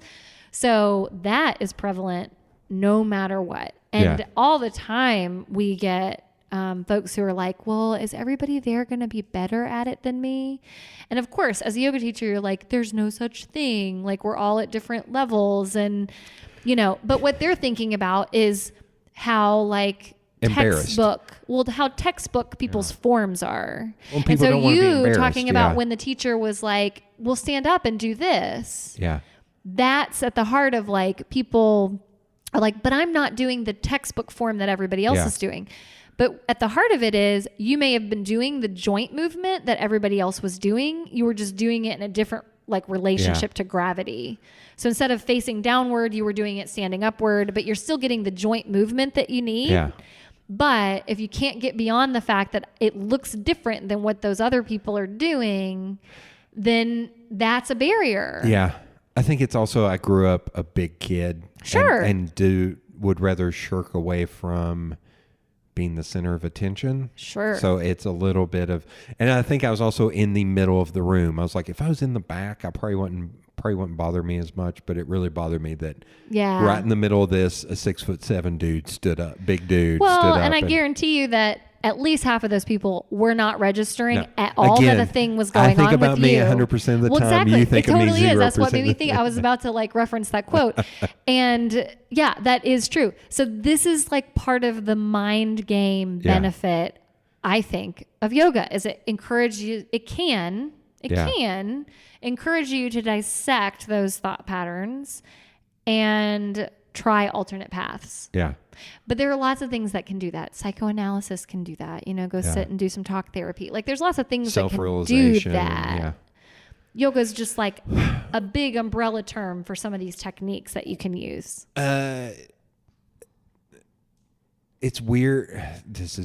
You talk rambling. Here we go. This is going to be Let's go. Come on, This is bring going to be it. a long circle to get around. I am into it. Let's do it. It's interesting. Probably late 20s, early 30s, doing self-realization, stuff like that. Mm-hmm. Realizing how one sentence from like my dad completely set something in a spark in me to where, and I think I've told this on here, so I apologize to the 3 people who listen to this. We were coming out of a basketball game, and one of the kids on the other team slammed himself on the couch, started kicking the couch, and was crying. Mm-hmm. So my dad, I know this is a big shocker, he's a big dude too, 6'4", truck driver, massive dude. He goes to open the door, turns around, sticks a finger in my face, and I'm probably 8 at this point, 10. And he's like, boy, I better never see you do that shit. Like, and I was like, so that was the spark that kind of taught me to never talk trash. To never, in defeat, it's just a loss. Everything's going to be okay. That was also kind of his way of coaching. It was like, oh, if you lost, we'll just learn how to do better and practice next time. Yeah. If you win, don't spike the ball. Yeah. You won this time. There may be losses later. Mm-hmm. What can you learn? Like that was his mantra, but it's that moment.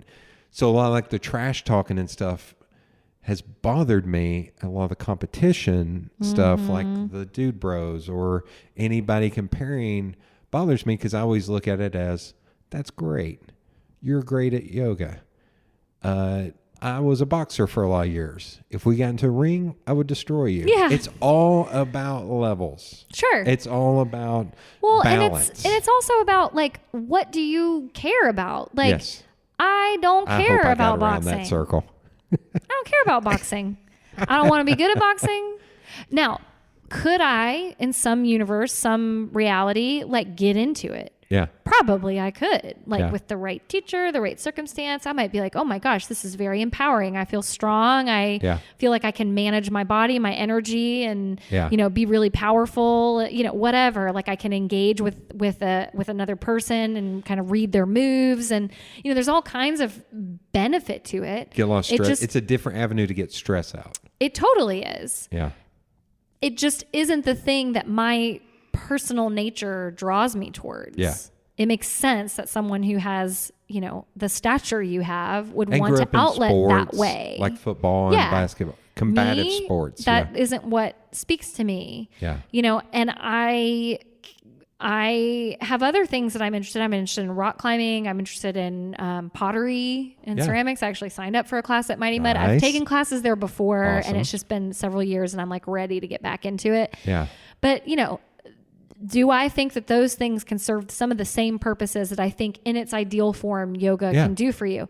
Totally. Yeah. And do I think that the mental is and the emotional processing that comes with it is more important than the physical? In a lot of ways, yeah. Okay. I mean, I think that if you are physically suffering, it's pretty hard for you to focus on your own like emotional and mental growth. Right. So getting rid of pain, physical pain is important. And if yoga poses helps you do that, then by all means prioritize that.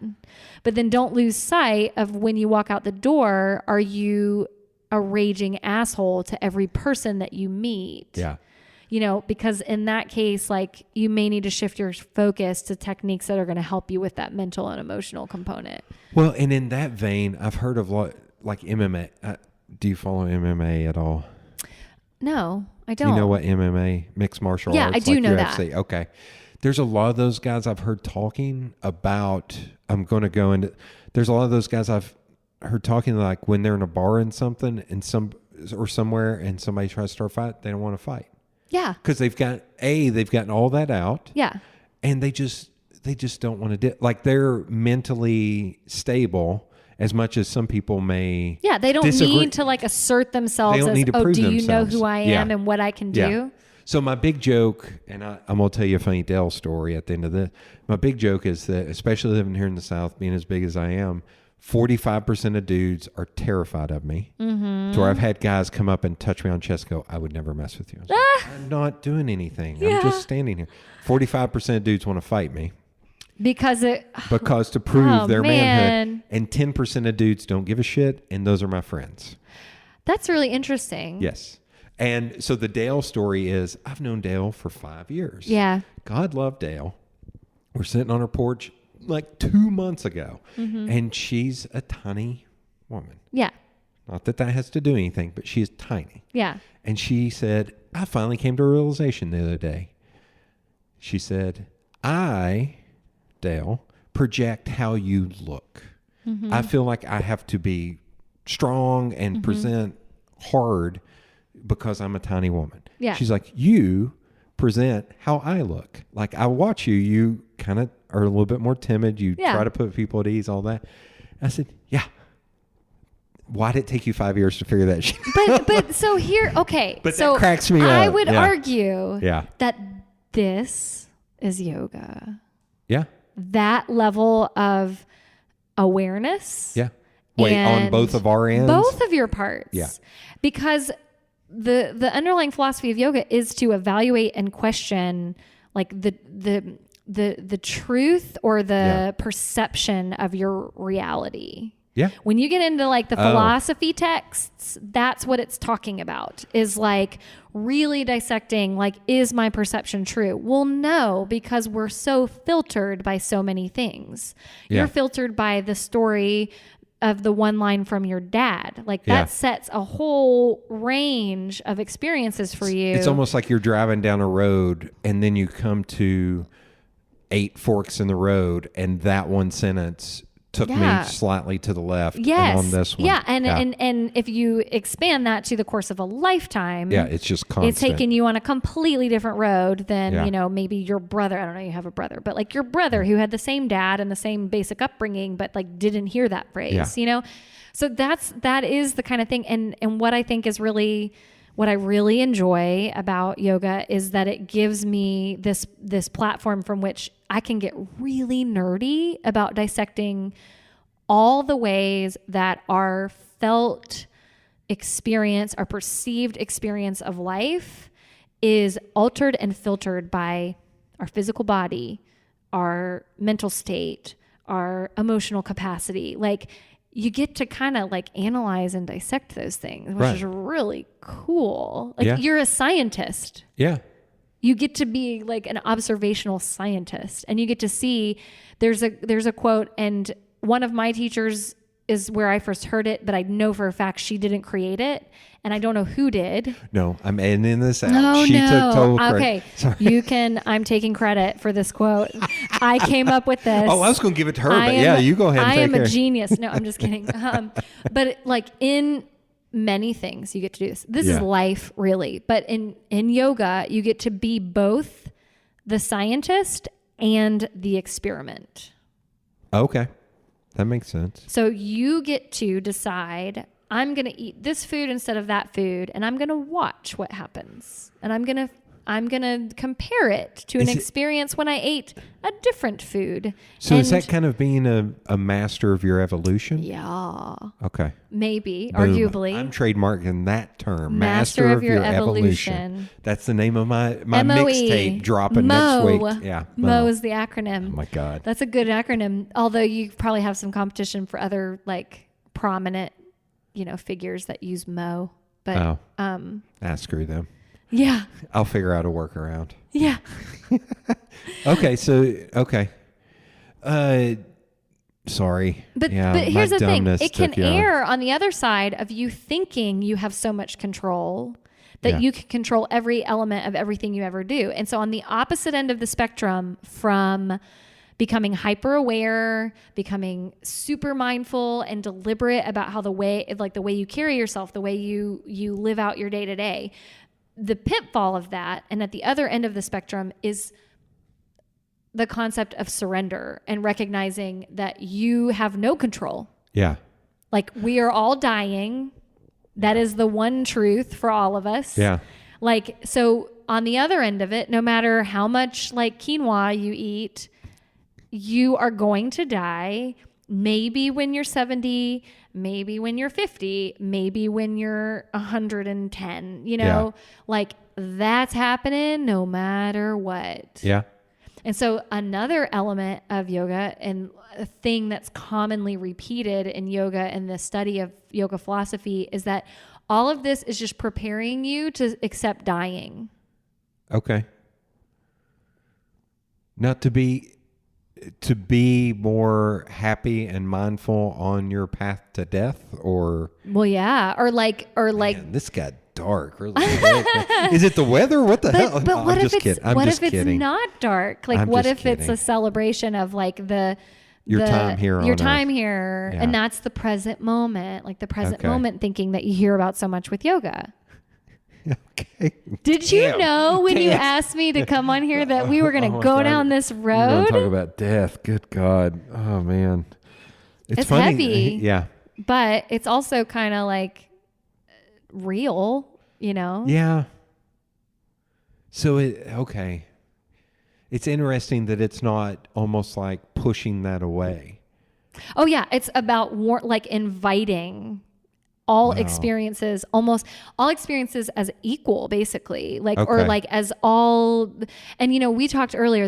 I'm thinking like way back to you talking about failure and how failure is a learning experience and blah Yeah. blah blah. Like, yeah, totally. Can you take on that angle and perspective throughout your life? That even when shit storms are going on in your life, can you have the forward thinking to think, okay, this is temporary.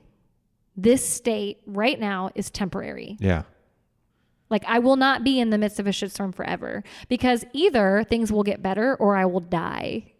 In which case, in some people's opinions, it's all over anyway. Are you sure you're not a stand-up comedian? Who, me? Is this funny? No, that's the mentality of a lot of stand-up comedians. Like, oh, we're all gonna die. Well, so- yeah. Well, yeah.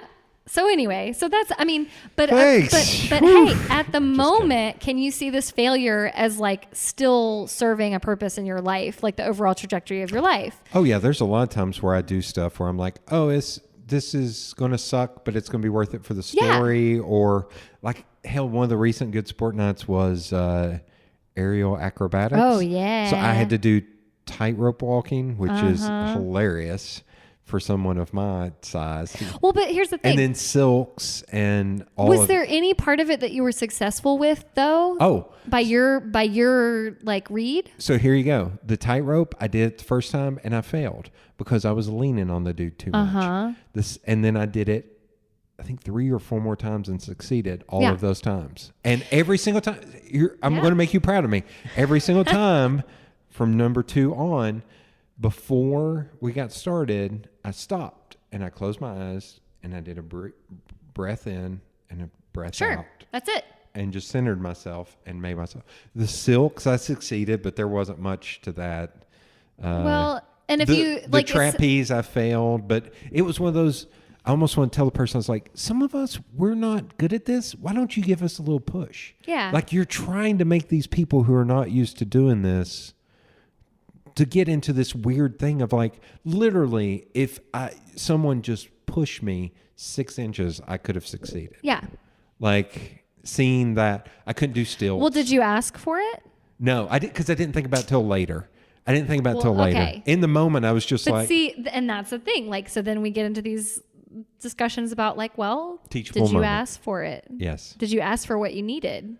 The tumbling. At the time, you didn't think of it, but you know. The tumbling I did, the stilts I could not get up on because they were just not built for someone of my size. Well, and I guess I some of that I asked just because I was curious about, you know, okay, the tightrope is an example. You know, how much is the perception that you are a big-bodied person? Yes. And that this is not the kind of thing that a big-bodied person would be good at. How much does that play in to the actual reality of you trying to do it? To the failure, yeah.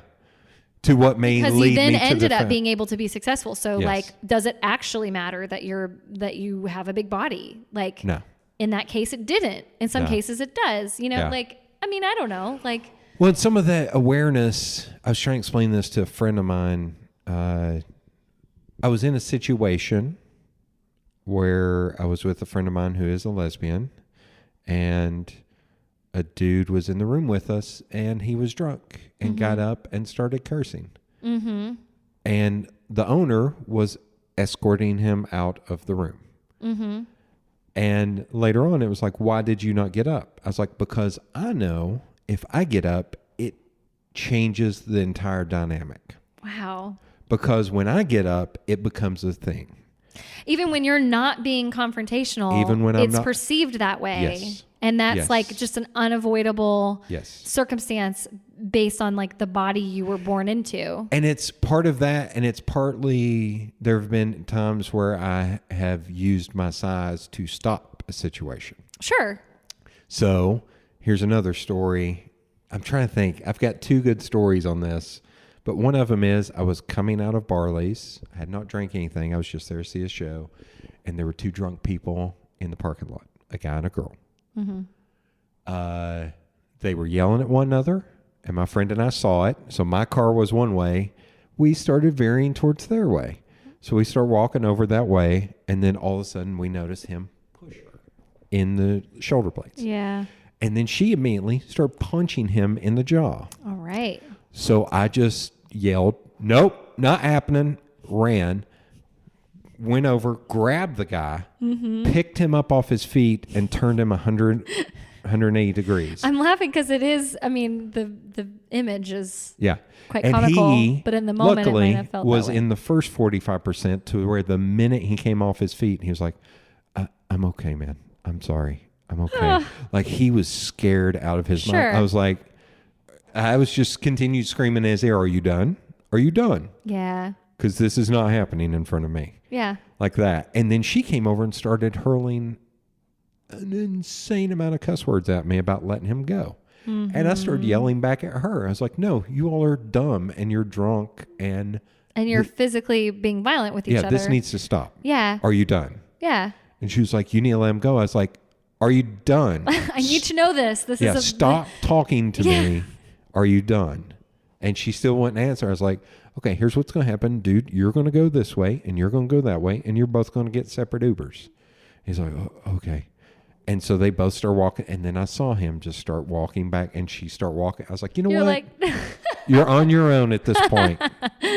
Enjoy you did the jail. best you could. Enjoy jail. Yeah. because I'm done. You did the best you could. So there's it's a mixed bag of, I've been in enough bad situations to be able to figure out, I don't mean to sound like an arrogant prick when I say that, to be able to assess the situation and go, I don't need to step in here. Yeah. I don't need to step in here. Or like one example is the milling mine. I watched a guy push a girl and I just stood there and I was like, nope, I'm just going to see how this plays out. I was like, if he does again, it's going to be a problem. Mm-hmm. But one of my friends came up to me and she was like, why are you facing the other way? Because it was at the end of the concert and everybody was leaving. Yeah. I was like, oh, he just pushed her. And she said, oh.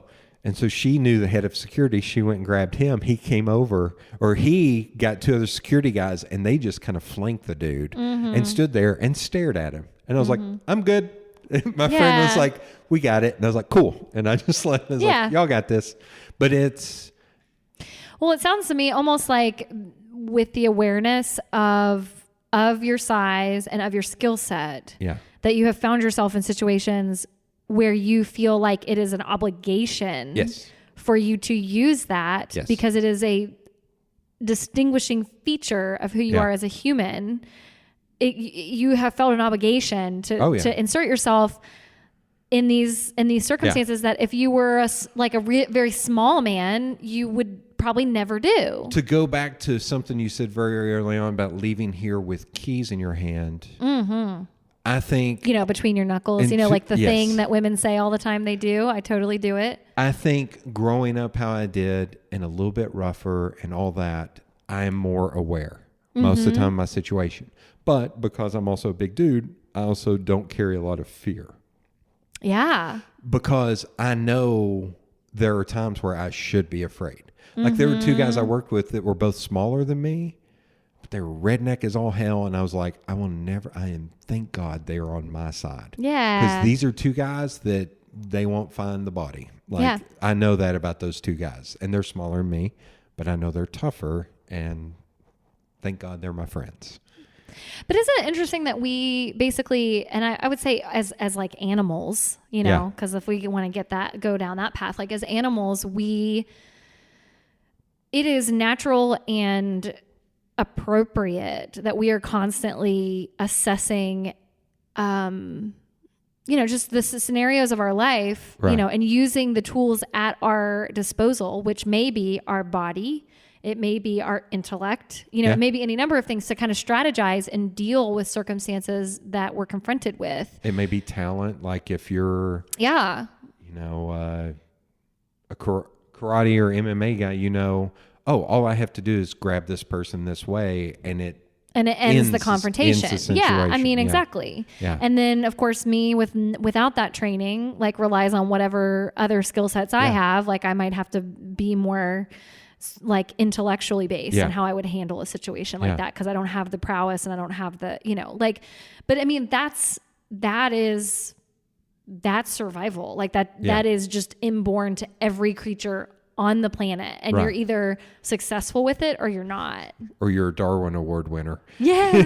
Yeah. I mean, And that is, and so again, like getting back to the idea of yoga or any other practice that just causes you to be reflective, contemplative, and or in touch with your body and body sensations is like, it is a way of learning yourself so that you can navigate whatever circumstances you become confronted with. Okay.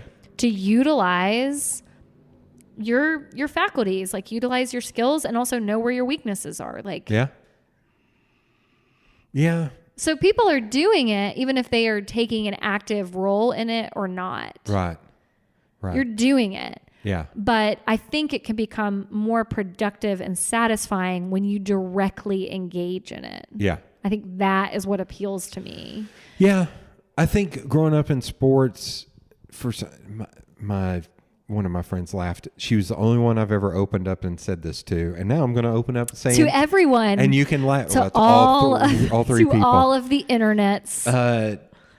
I told her, I was like, I feel like I've been a student of physics for a long point in my life. Hell yeah. And what I mean is like being able to push my body in ways to where I can do the ballerina thing where I stand on one foot and which I think, is it a yoga thing or a ballerina thing? Like this? No, where I can stand on one leg and put my foot right here. Oh, yeah. Mm-hmm. So into my sitting, knee. Yeah. I forgot, listeners. Tree pose. Yeah. In yoga, To it's that, tree to pose. where I can do that even though I'm top heavy and a big dude. Sure. And but she laughed at me for saying that. And she's like, physics? What I was like, because of how stuff works. Like there are things that I do around my house that are dumb, that are like how I empty my coffee container or something. Because it's like, I know that through repetition or learning, I can do this and dump this and do this. It's almost like a motion thing. Yeah. A physics thing. So I think when it came to, I think there were a lot of things that, exactly what I said about my dad in the one sentence. I think there's a lot of things I've done in my life to where when I did finally do yoga, it felt a little bit more natural than it probably would have just Sure. Well, and it's just it's about bringing things under your conscious control or like conscious awareness versus not. Yeah. So the kinds of ways that you maneuver, you strategize, you compensate, whatever. Everybody is always doing that. Right. Some people are doing it more gracefully than others. Some people are doing it more successfully than others. Or more thoughtful than others. More thoughtfully than others. Yeah, exactly. And so again, like that to me is like the seed of like what the big picture of yoga is like engaging in that process. So do you see a big part of being a yoga practitioner and a business owner is trying to get people to understand that? Is that that's kind of the hill to jump over or whatever? I do kind of think that is at the like root of my mission. And I've said it many times before, like I think arguably I might be able to do that selling cars, but it doesn't seem to have quite as direct a connection to those sorts of lessons. Yeah. So, there are people who have significant impacts on other people's ways of thinking who do any number of things, the garbage man, or woman, whatever, but for whatever reason, this is the avenue that has felt like the best fit for me. Right. And it's even a close relative being a speech therapist, because I'm seeing where people are experiencing a sense of lack, right? Like they have lost an ability or they never had an ability and they're trying to figure that out and how to either make up for it or recover it. That's what they're trying to do, compensate or recover, rehabilitate.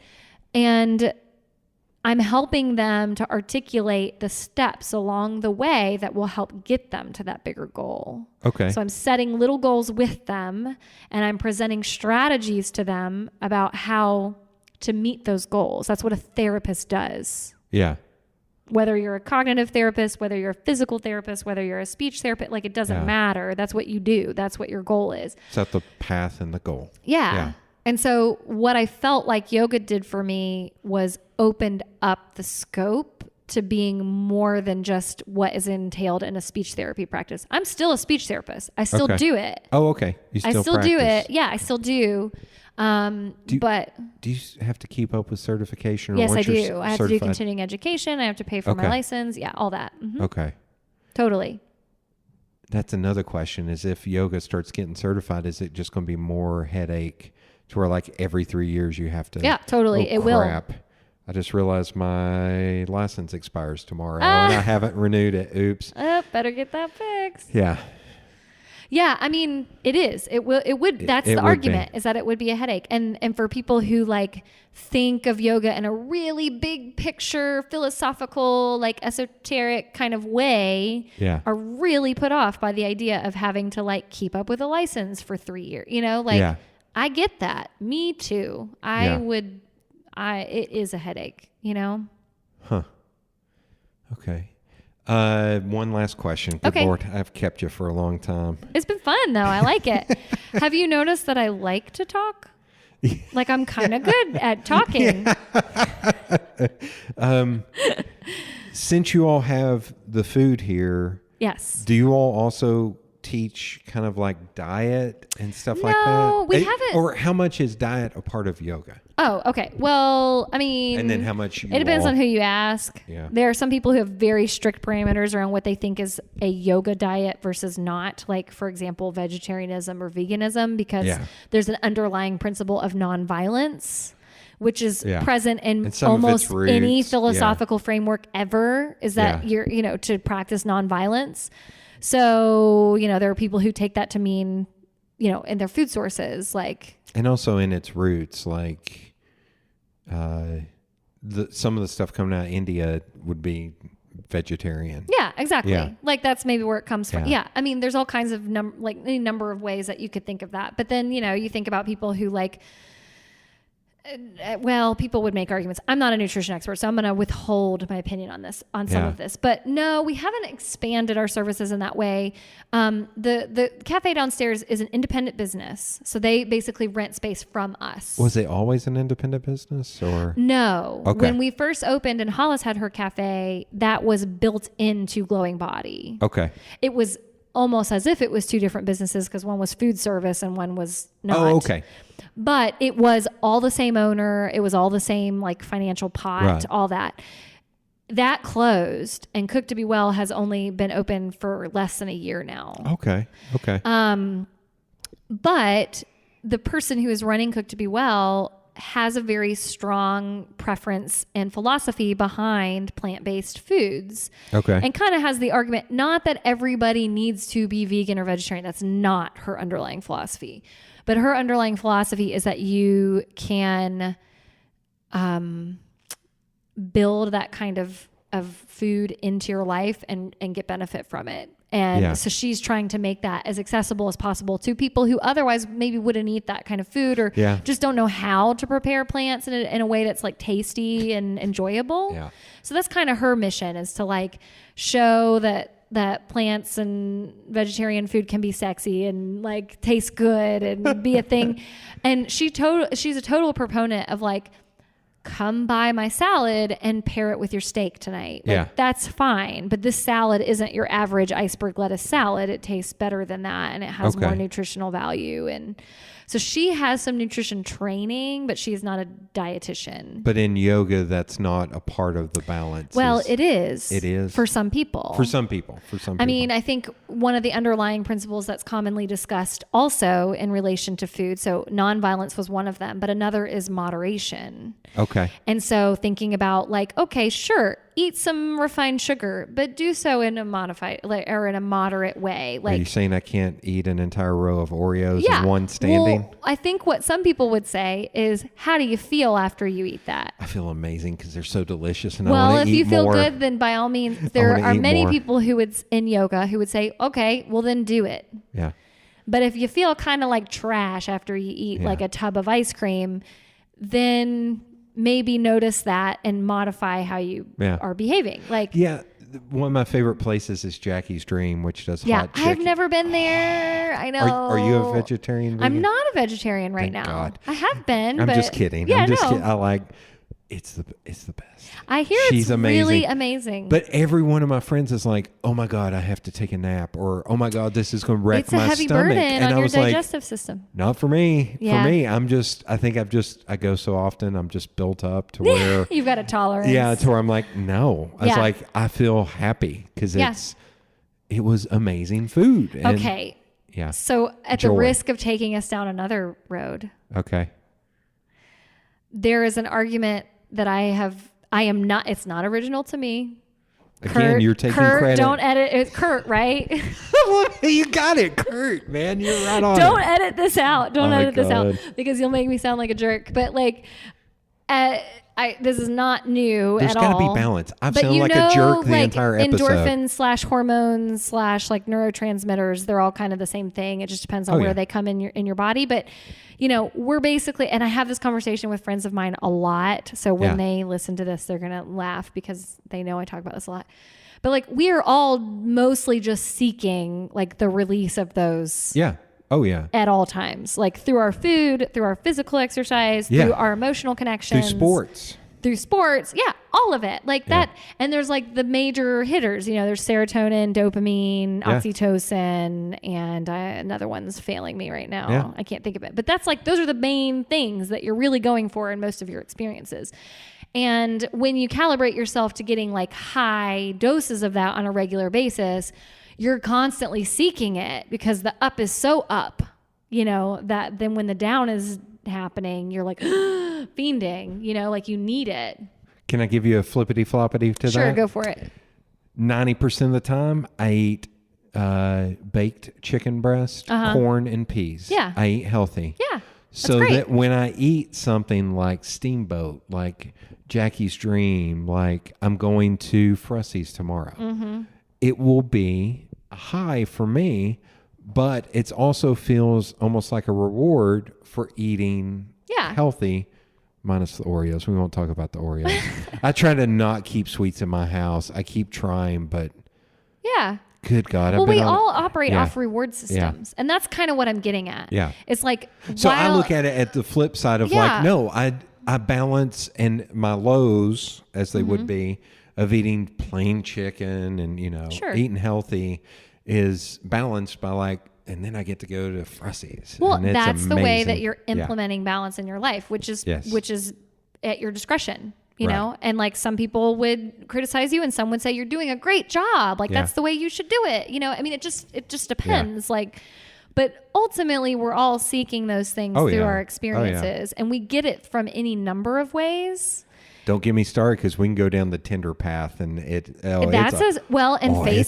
and Instagram, those stimulate your those I'm actually neurotransmitters and your hormones. And as much as I live in those worlds, my business has been kind of low the last few months, and looking at Instagram or Facebook and seeing how other people succeed is taking it even deeper towards like, I got to stop. I got to get off of these. Yeah. Because I also am smart enough to know, that's bullshit. Well, it's all fake. But there's the big picture of like the psychological impact of comparing and, you know, putting yourself down and all that.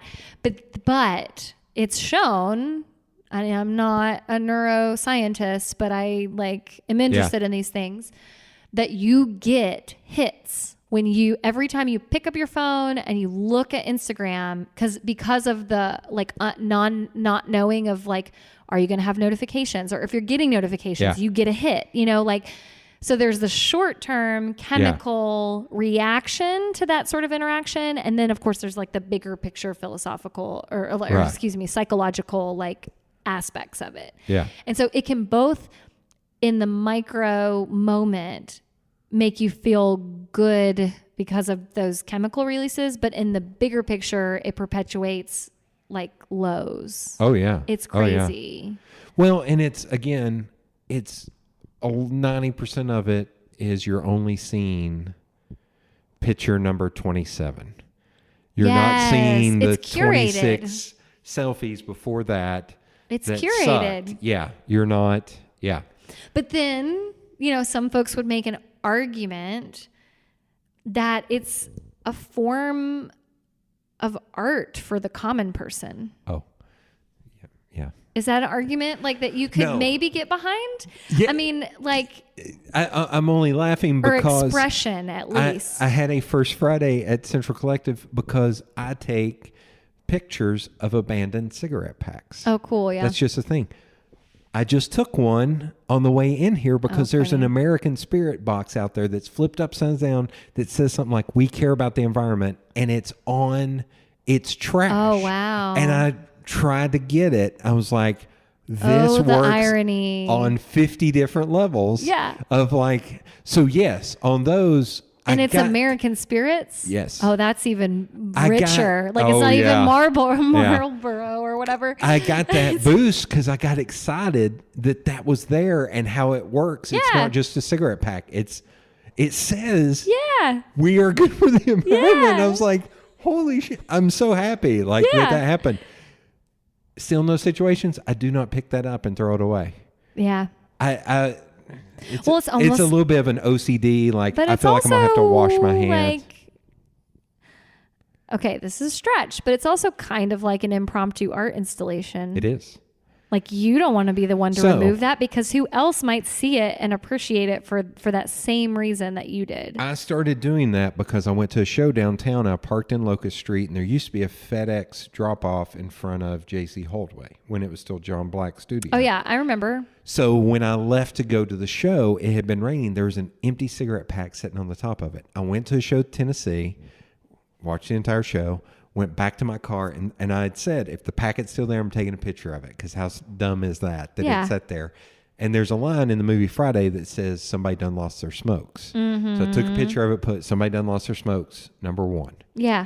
And I'm up to like 37 now. But see, that's amazing. Like, But that's... I love stuff like that. That is the high and the art of Instagram. But then opening it up from a business perspective and seeing another business bragging about this client they got that was somebody that I you was wanted. going after. Yeah. Or like a good example is I worked with somebody, it was a bad interaction. I explained that to friends who also run a business. Then they worked with them and posted this big long thing about how easy they were to work with. I was like, oh, that's bullshit. Yeah. Because you took everything I said about what didn't work and used that to make it, that's shitty. Yeah. And so that made me feel, that's why I said it's stuff like that's where it's like, yes, the highs of finding that, but it's almost like if you're going to do it from that way, you almost need to just post and walk away. Yeah. You know what I mean? Well, okay. So Okay. this is a yoga principle. Okay. Non-attachment. Okay. There's a lot of conversation around non-attachment and like non-attachment to the fruits of your labor, basically. Okay. Like doing it for the sake of doing it because it's the right thing to do or whatever. And right is like, very loose term. Like, what are we going to really define Black as and right? white. Yeah. But like, doing it for the sake of the act and not being so concerned about the outcome. Right. Yeah. There's a lot of things I do that way and I fuss at people because sometimes it's like, no, just do the right thing. It's there's a line from The West Wing where Toby says, I told him to tell the truth. If nothing else, it's the easiest thing to remember. Yeah. And there's a lot of that in me. Mm-hmm. To where there's a lot of times like, oh, no, just do that. It's the right thing to do. Yeah. It's like, don't stress about it. Don't think about it. Just do it. Well, but it requires you to have calibrated yourself to this sort of like internal compass that helps you make those decisions. Yeah. Because not everybody cultivates that kind of relationship with their inner guide, with their their inner compass. Oh, it's gotten, I think with social media has been, here's my non-original thought. Okay.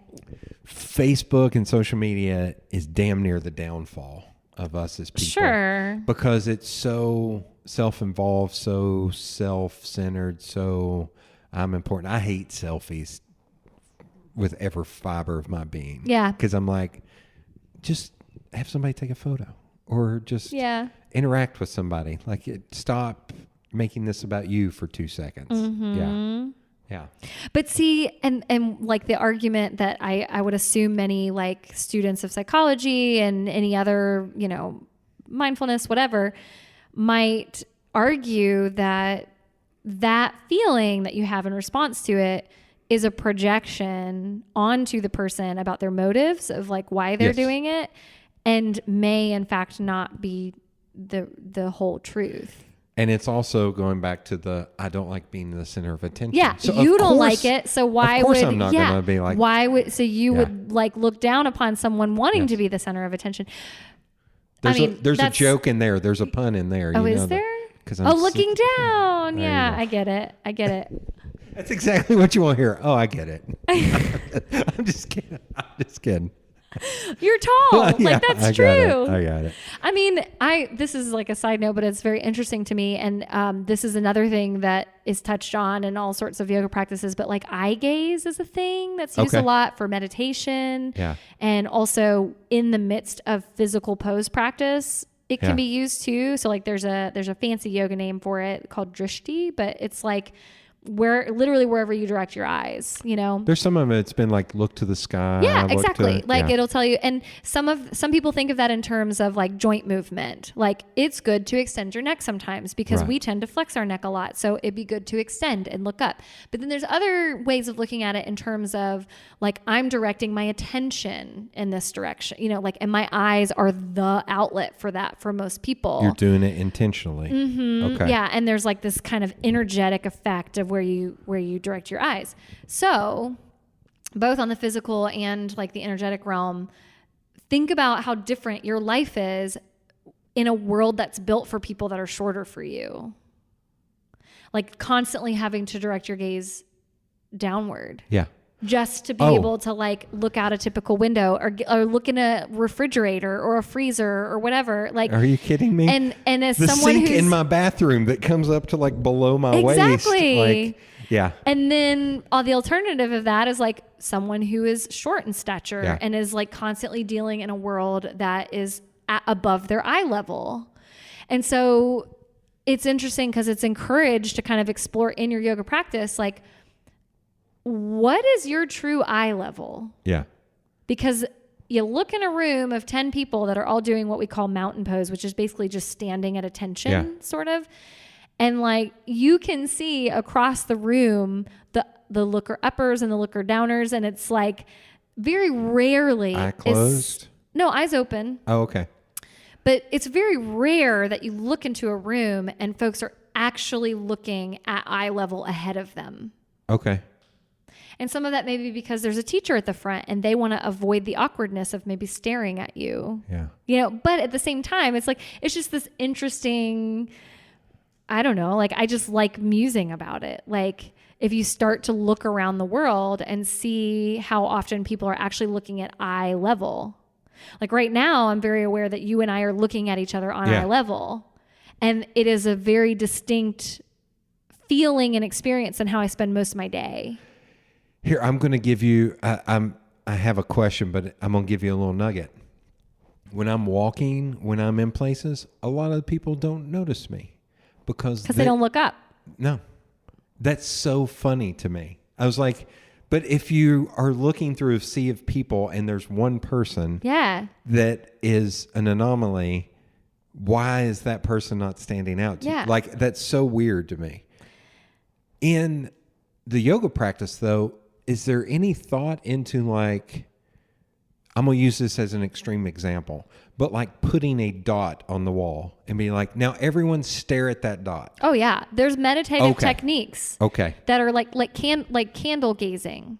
Okay. It's essentially the same thing. Okay. You put a candle in front of you and you stare. Yeah.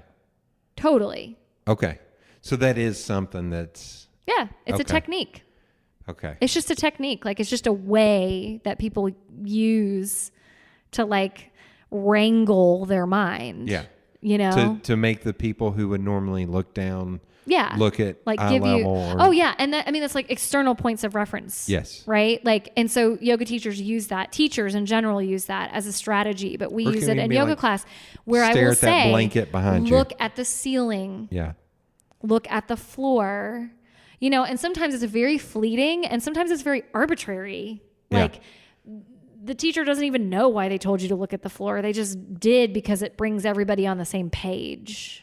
But then you can get really, really nerdy about the forms of poses and the energetic impact. And it's more than just emotional feeling. It's like the felt sense. There's a term called interoception, which is like there's proprioception, like this is where my arm is in space. Okay. And then there's interoception, which is like understanding the sensations in your body. Okay. And so you can use all kinds of techniques to try to get people more in touch with that. Okay. And so you can get really nerdy about the overall shape of the pose and which eye gaze makes the most sense for the overall shape of that pose so that you can continue the shape of the pose, not just in its form, but also in its mental impact. Okay. It's crazy. And some of it, like you said, could be like you look this way to stretch your neck to even like open your throat to be able to breathe better. It could be very mechanical. Yeah. Totally. Like you're in a pose that's hard to be in. So maybe you look up so you can open your breathing method. Yeah. Okay. Or, like you have spent a lot of time in the midst of distraction and you need to pull inward. Yeah. And so we're going to look down. Okay. Because there ain't nothing down there. I mean, and then you see the people who like pick at the lint on their toes. Yeah. Because they just can't let go of occupying themselves somehow. I think I've straightened my socks before. People straighten their socks. Yeah. Like totally. And that's, but then if you decide you're going to make a mental practice out of this, can you then notice, oh, I just picked at my toes. Why did I do that? Yeah. Man, I'm having a really hard time, like just being still right now. But is that good or bad?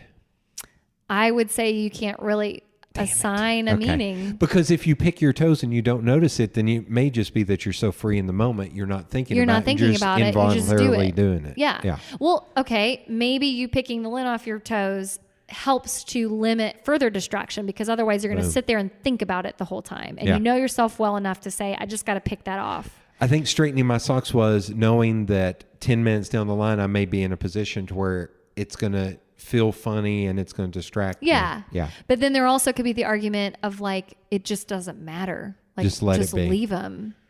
Okay. And if you have a hard time doing that on a day-to-day basis, then, there's the metaphorical sock lint everywhere. Oh my God. It's on your desk There's at your home. book. The metaphorical sock lint is everywhere. An OCD's nightmare.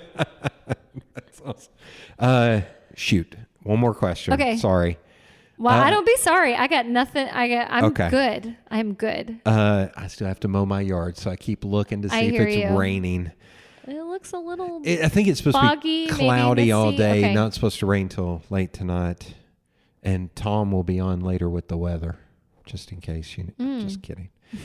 After this, here's Bob with the weather. Will we also get a traffic report? We'll get a traffic report. We'll get an update on World the scoreboard. News? Yeah. World News comes in on the 20 of every hour. Yeah. Where do you fall in line? And I'm sure this is teacher by teacher based, but sound and music or sounds or music? That's interesting. I'm curious, like where that line of questioning stemmed from for you. Because when I did the goat yoga, there was nothing.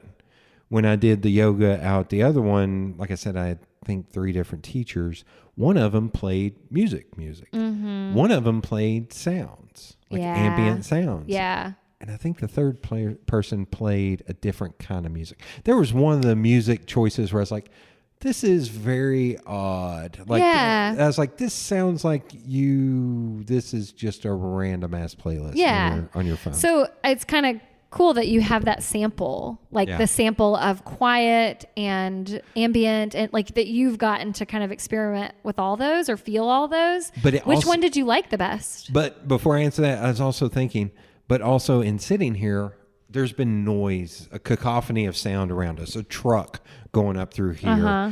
So it's like, how do you use that to combat that? Mm-hmm.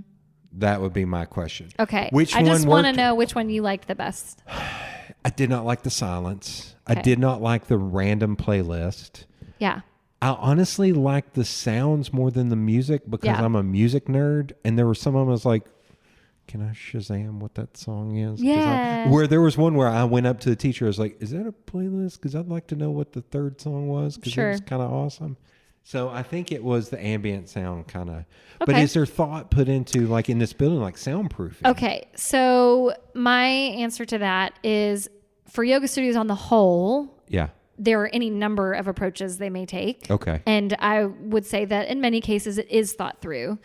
In this building in particular, it's old, it's not well soundproofed, and it's just a reality of where we are. There's been a few times where a door is slammed where it shook the building. You know what's really interesting to me is I did not register any of that while we've been here.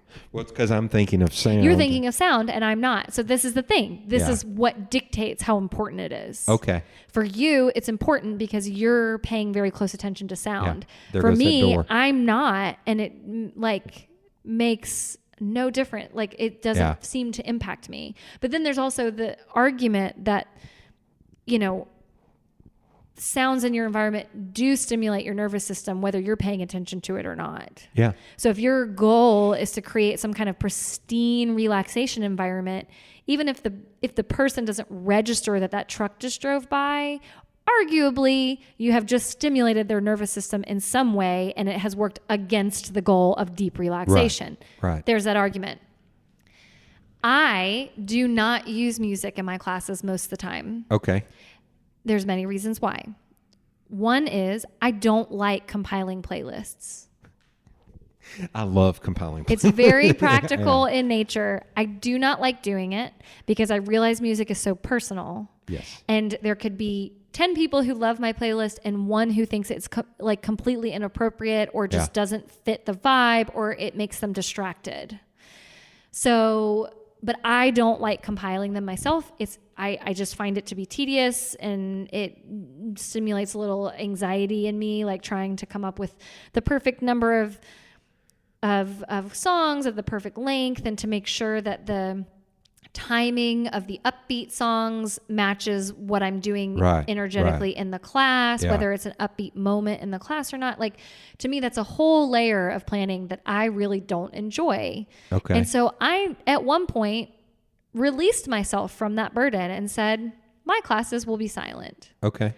And I have had any range of feedback. I have had people who are like, I've never been in a silent class. I love it. Do you let people know beforehand? Nope. Oh, no? I just do what I do. Okay. Yeah. And no sounds, like Nope. sounds of the ocean? Nope. No. Okay. I don't.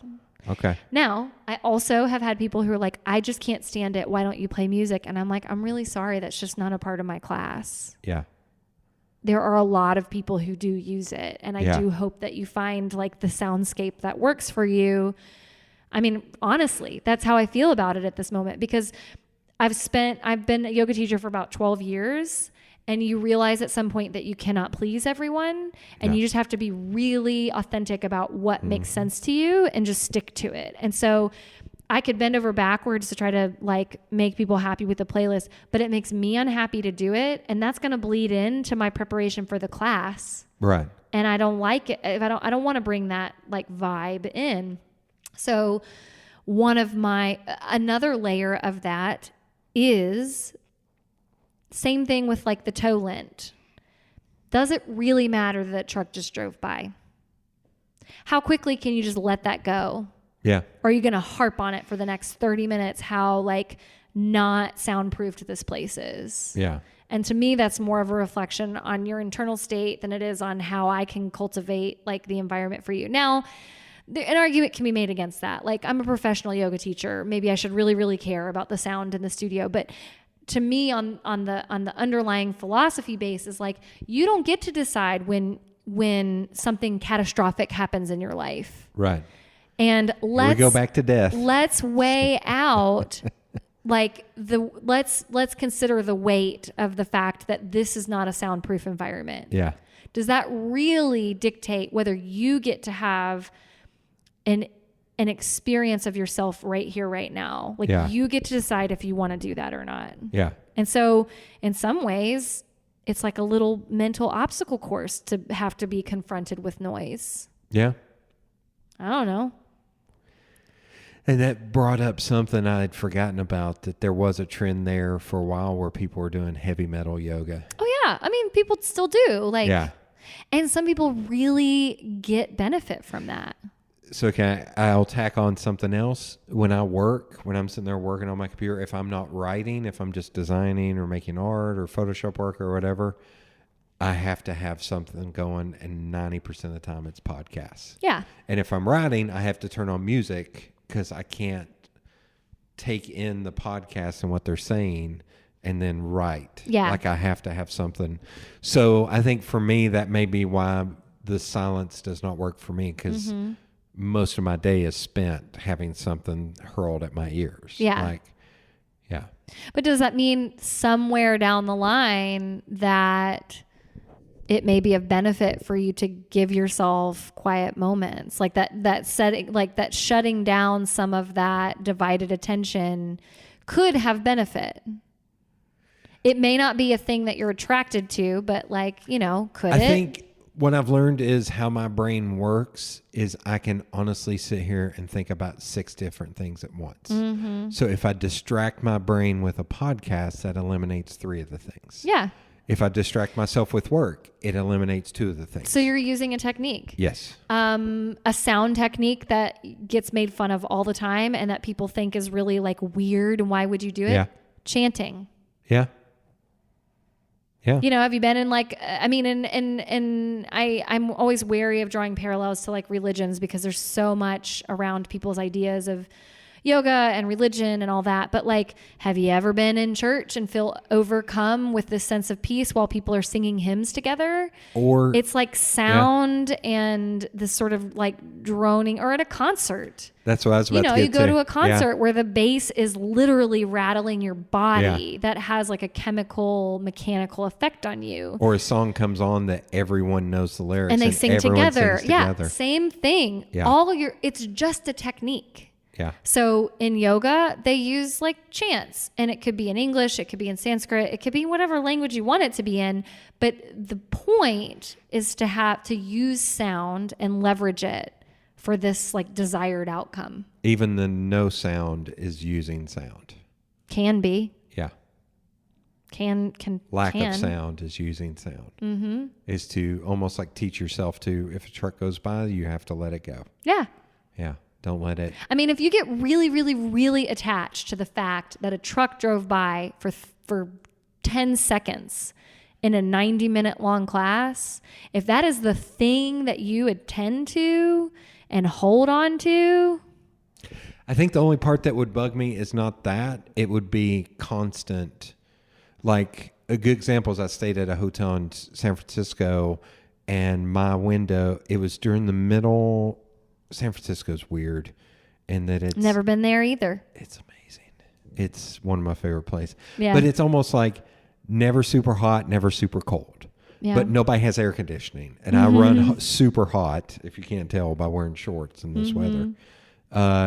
So I always have all the windows open. Well, my window was on an alley behind a restaurant.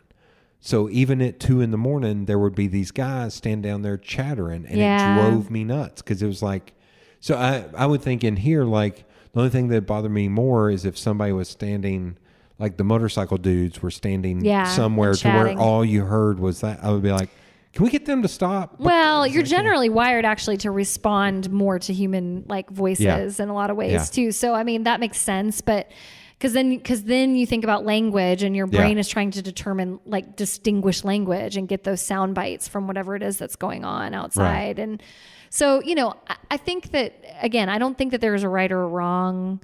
I can totally understand the argument someone would make why I should use music and be like hyper vigilant about trying to keep the sound like perfect for a relaxation experience. I get that. I just have personally experienced the ability to find great benefit out of my yoga practice without worrying at all about music. Right.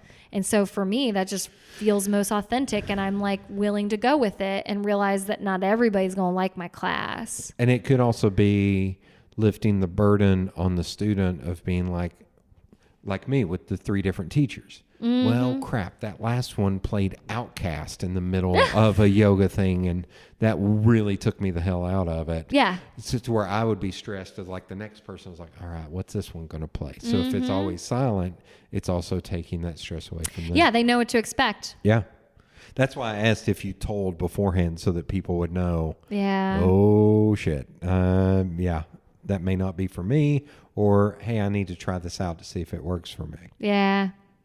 Yeah, we don't. Okay. There's so many variables in constructing a yoga class, though. It's pretty hard to like give disclaimers for all the things that you might or might not do in a yoga class. Do y'all do hot yoga here? We do. We're not outfitted with like That's what I thought. Significant, industrial heaters. Like some studios, that is a big part of their business model. And for us, that wasn't how this space was designed. But we do heat the room in some classes. It gets to about 85, which actually is not that warm compared to some hot yoga. Yeah. I mean, some hot yoga is like over 100 degrees. There's, I assume you know who Joe Rogan is. Fear Factor. the name. Oh yeah. Comedian, Okay. has his own podcast. So him and these 3 other comedians are doing this thing now. Or Ari Shaffir is one of the 4 comedians. Bert Kreischer and Tom Segura, where they do Sober October. Huh. And part of it is doing 15 hot yogas. And they've been like, it is, because they're out in Southern California. Intense. They're like, it is miserable. Yeah. Because it's 90 minutes to 2 hours, and they're like, Well, they were like, the not drinking was hard.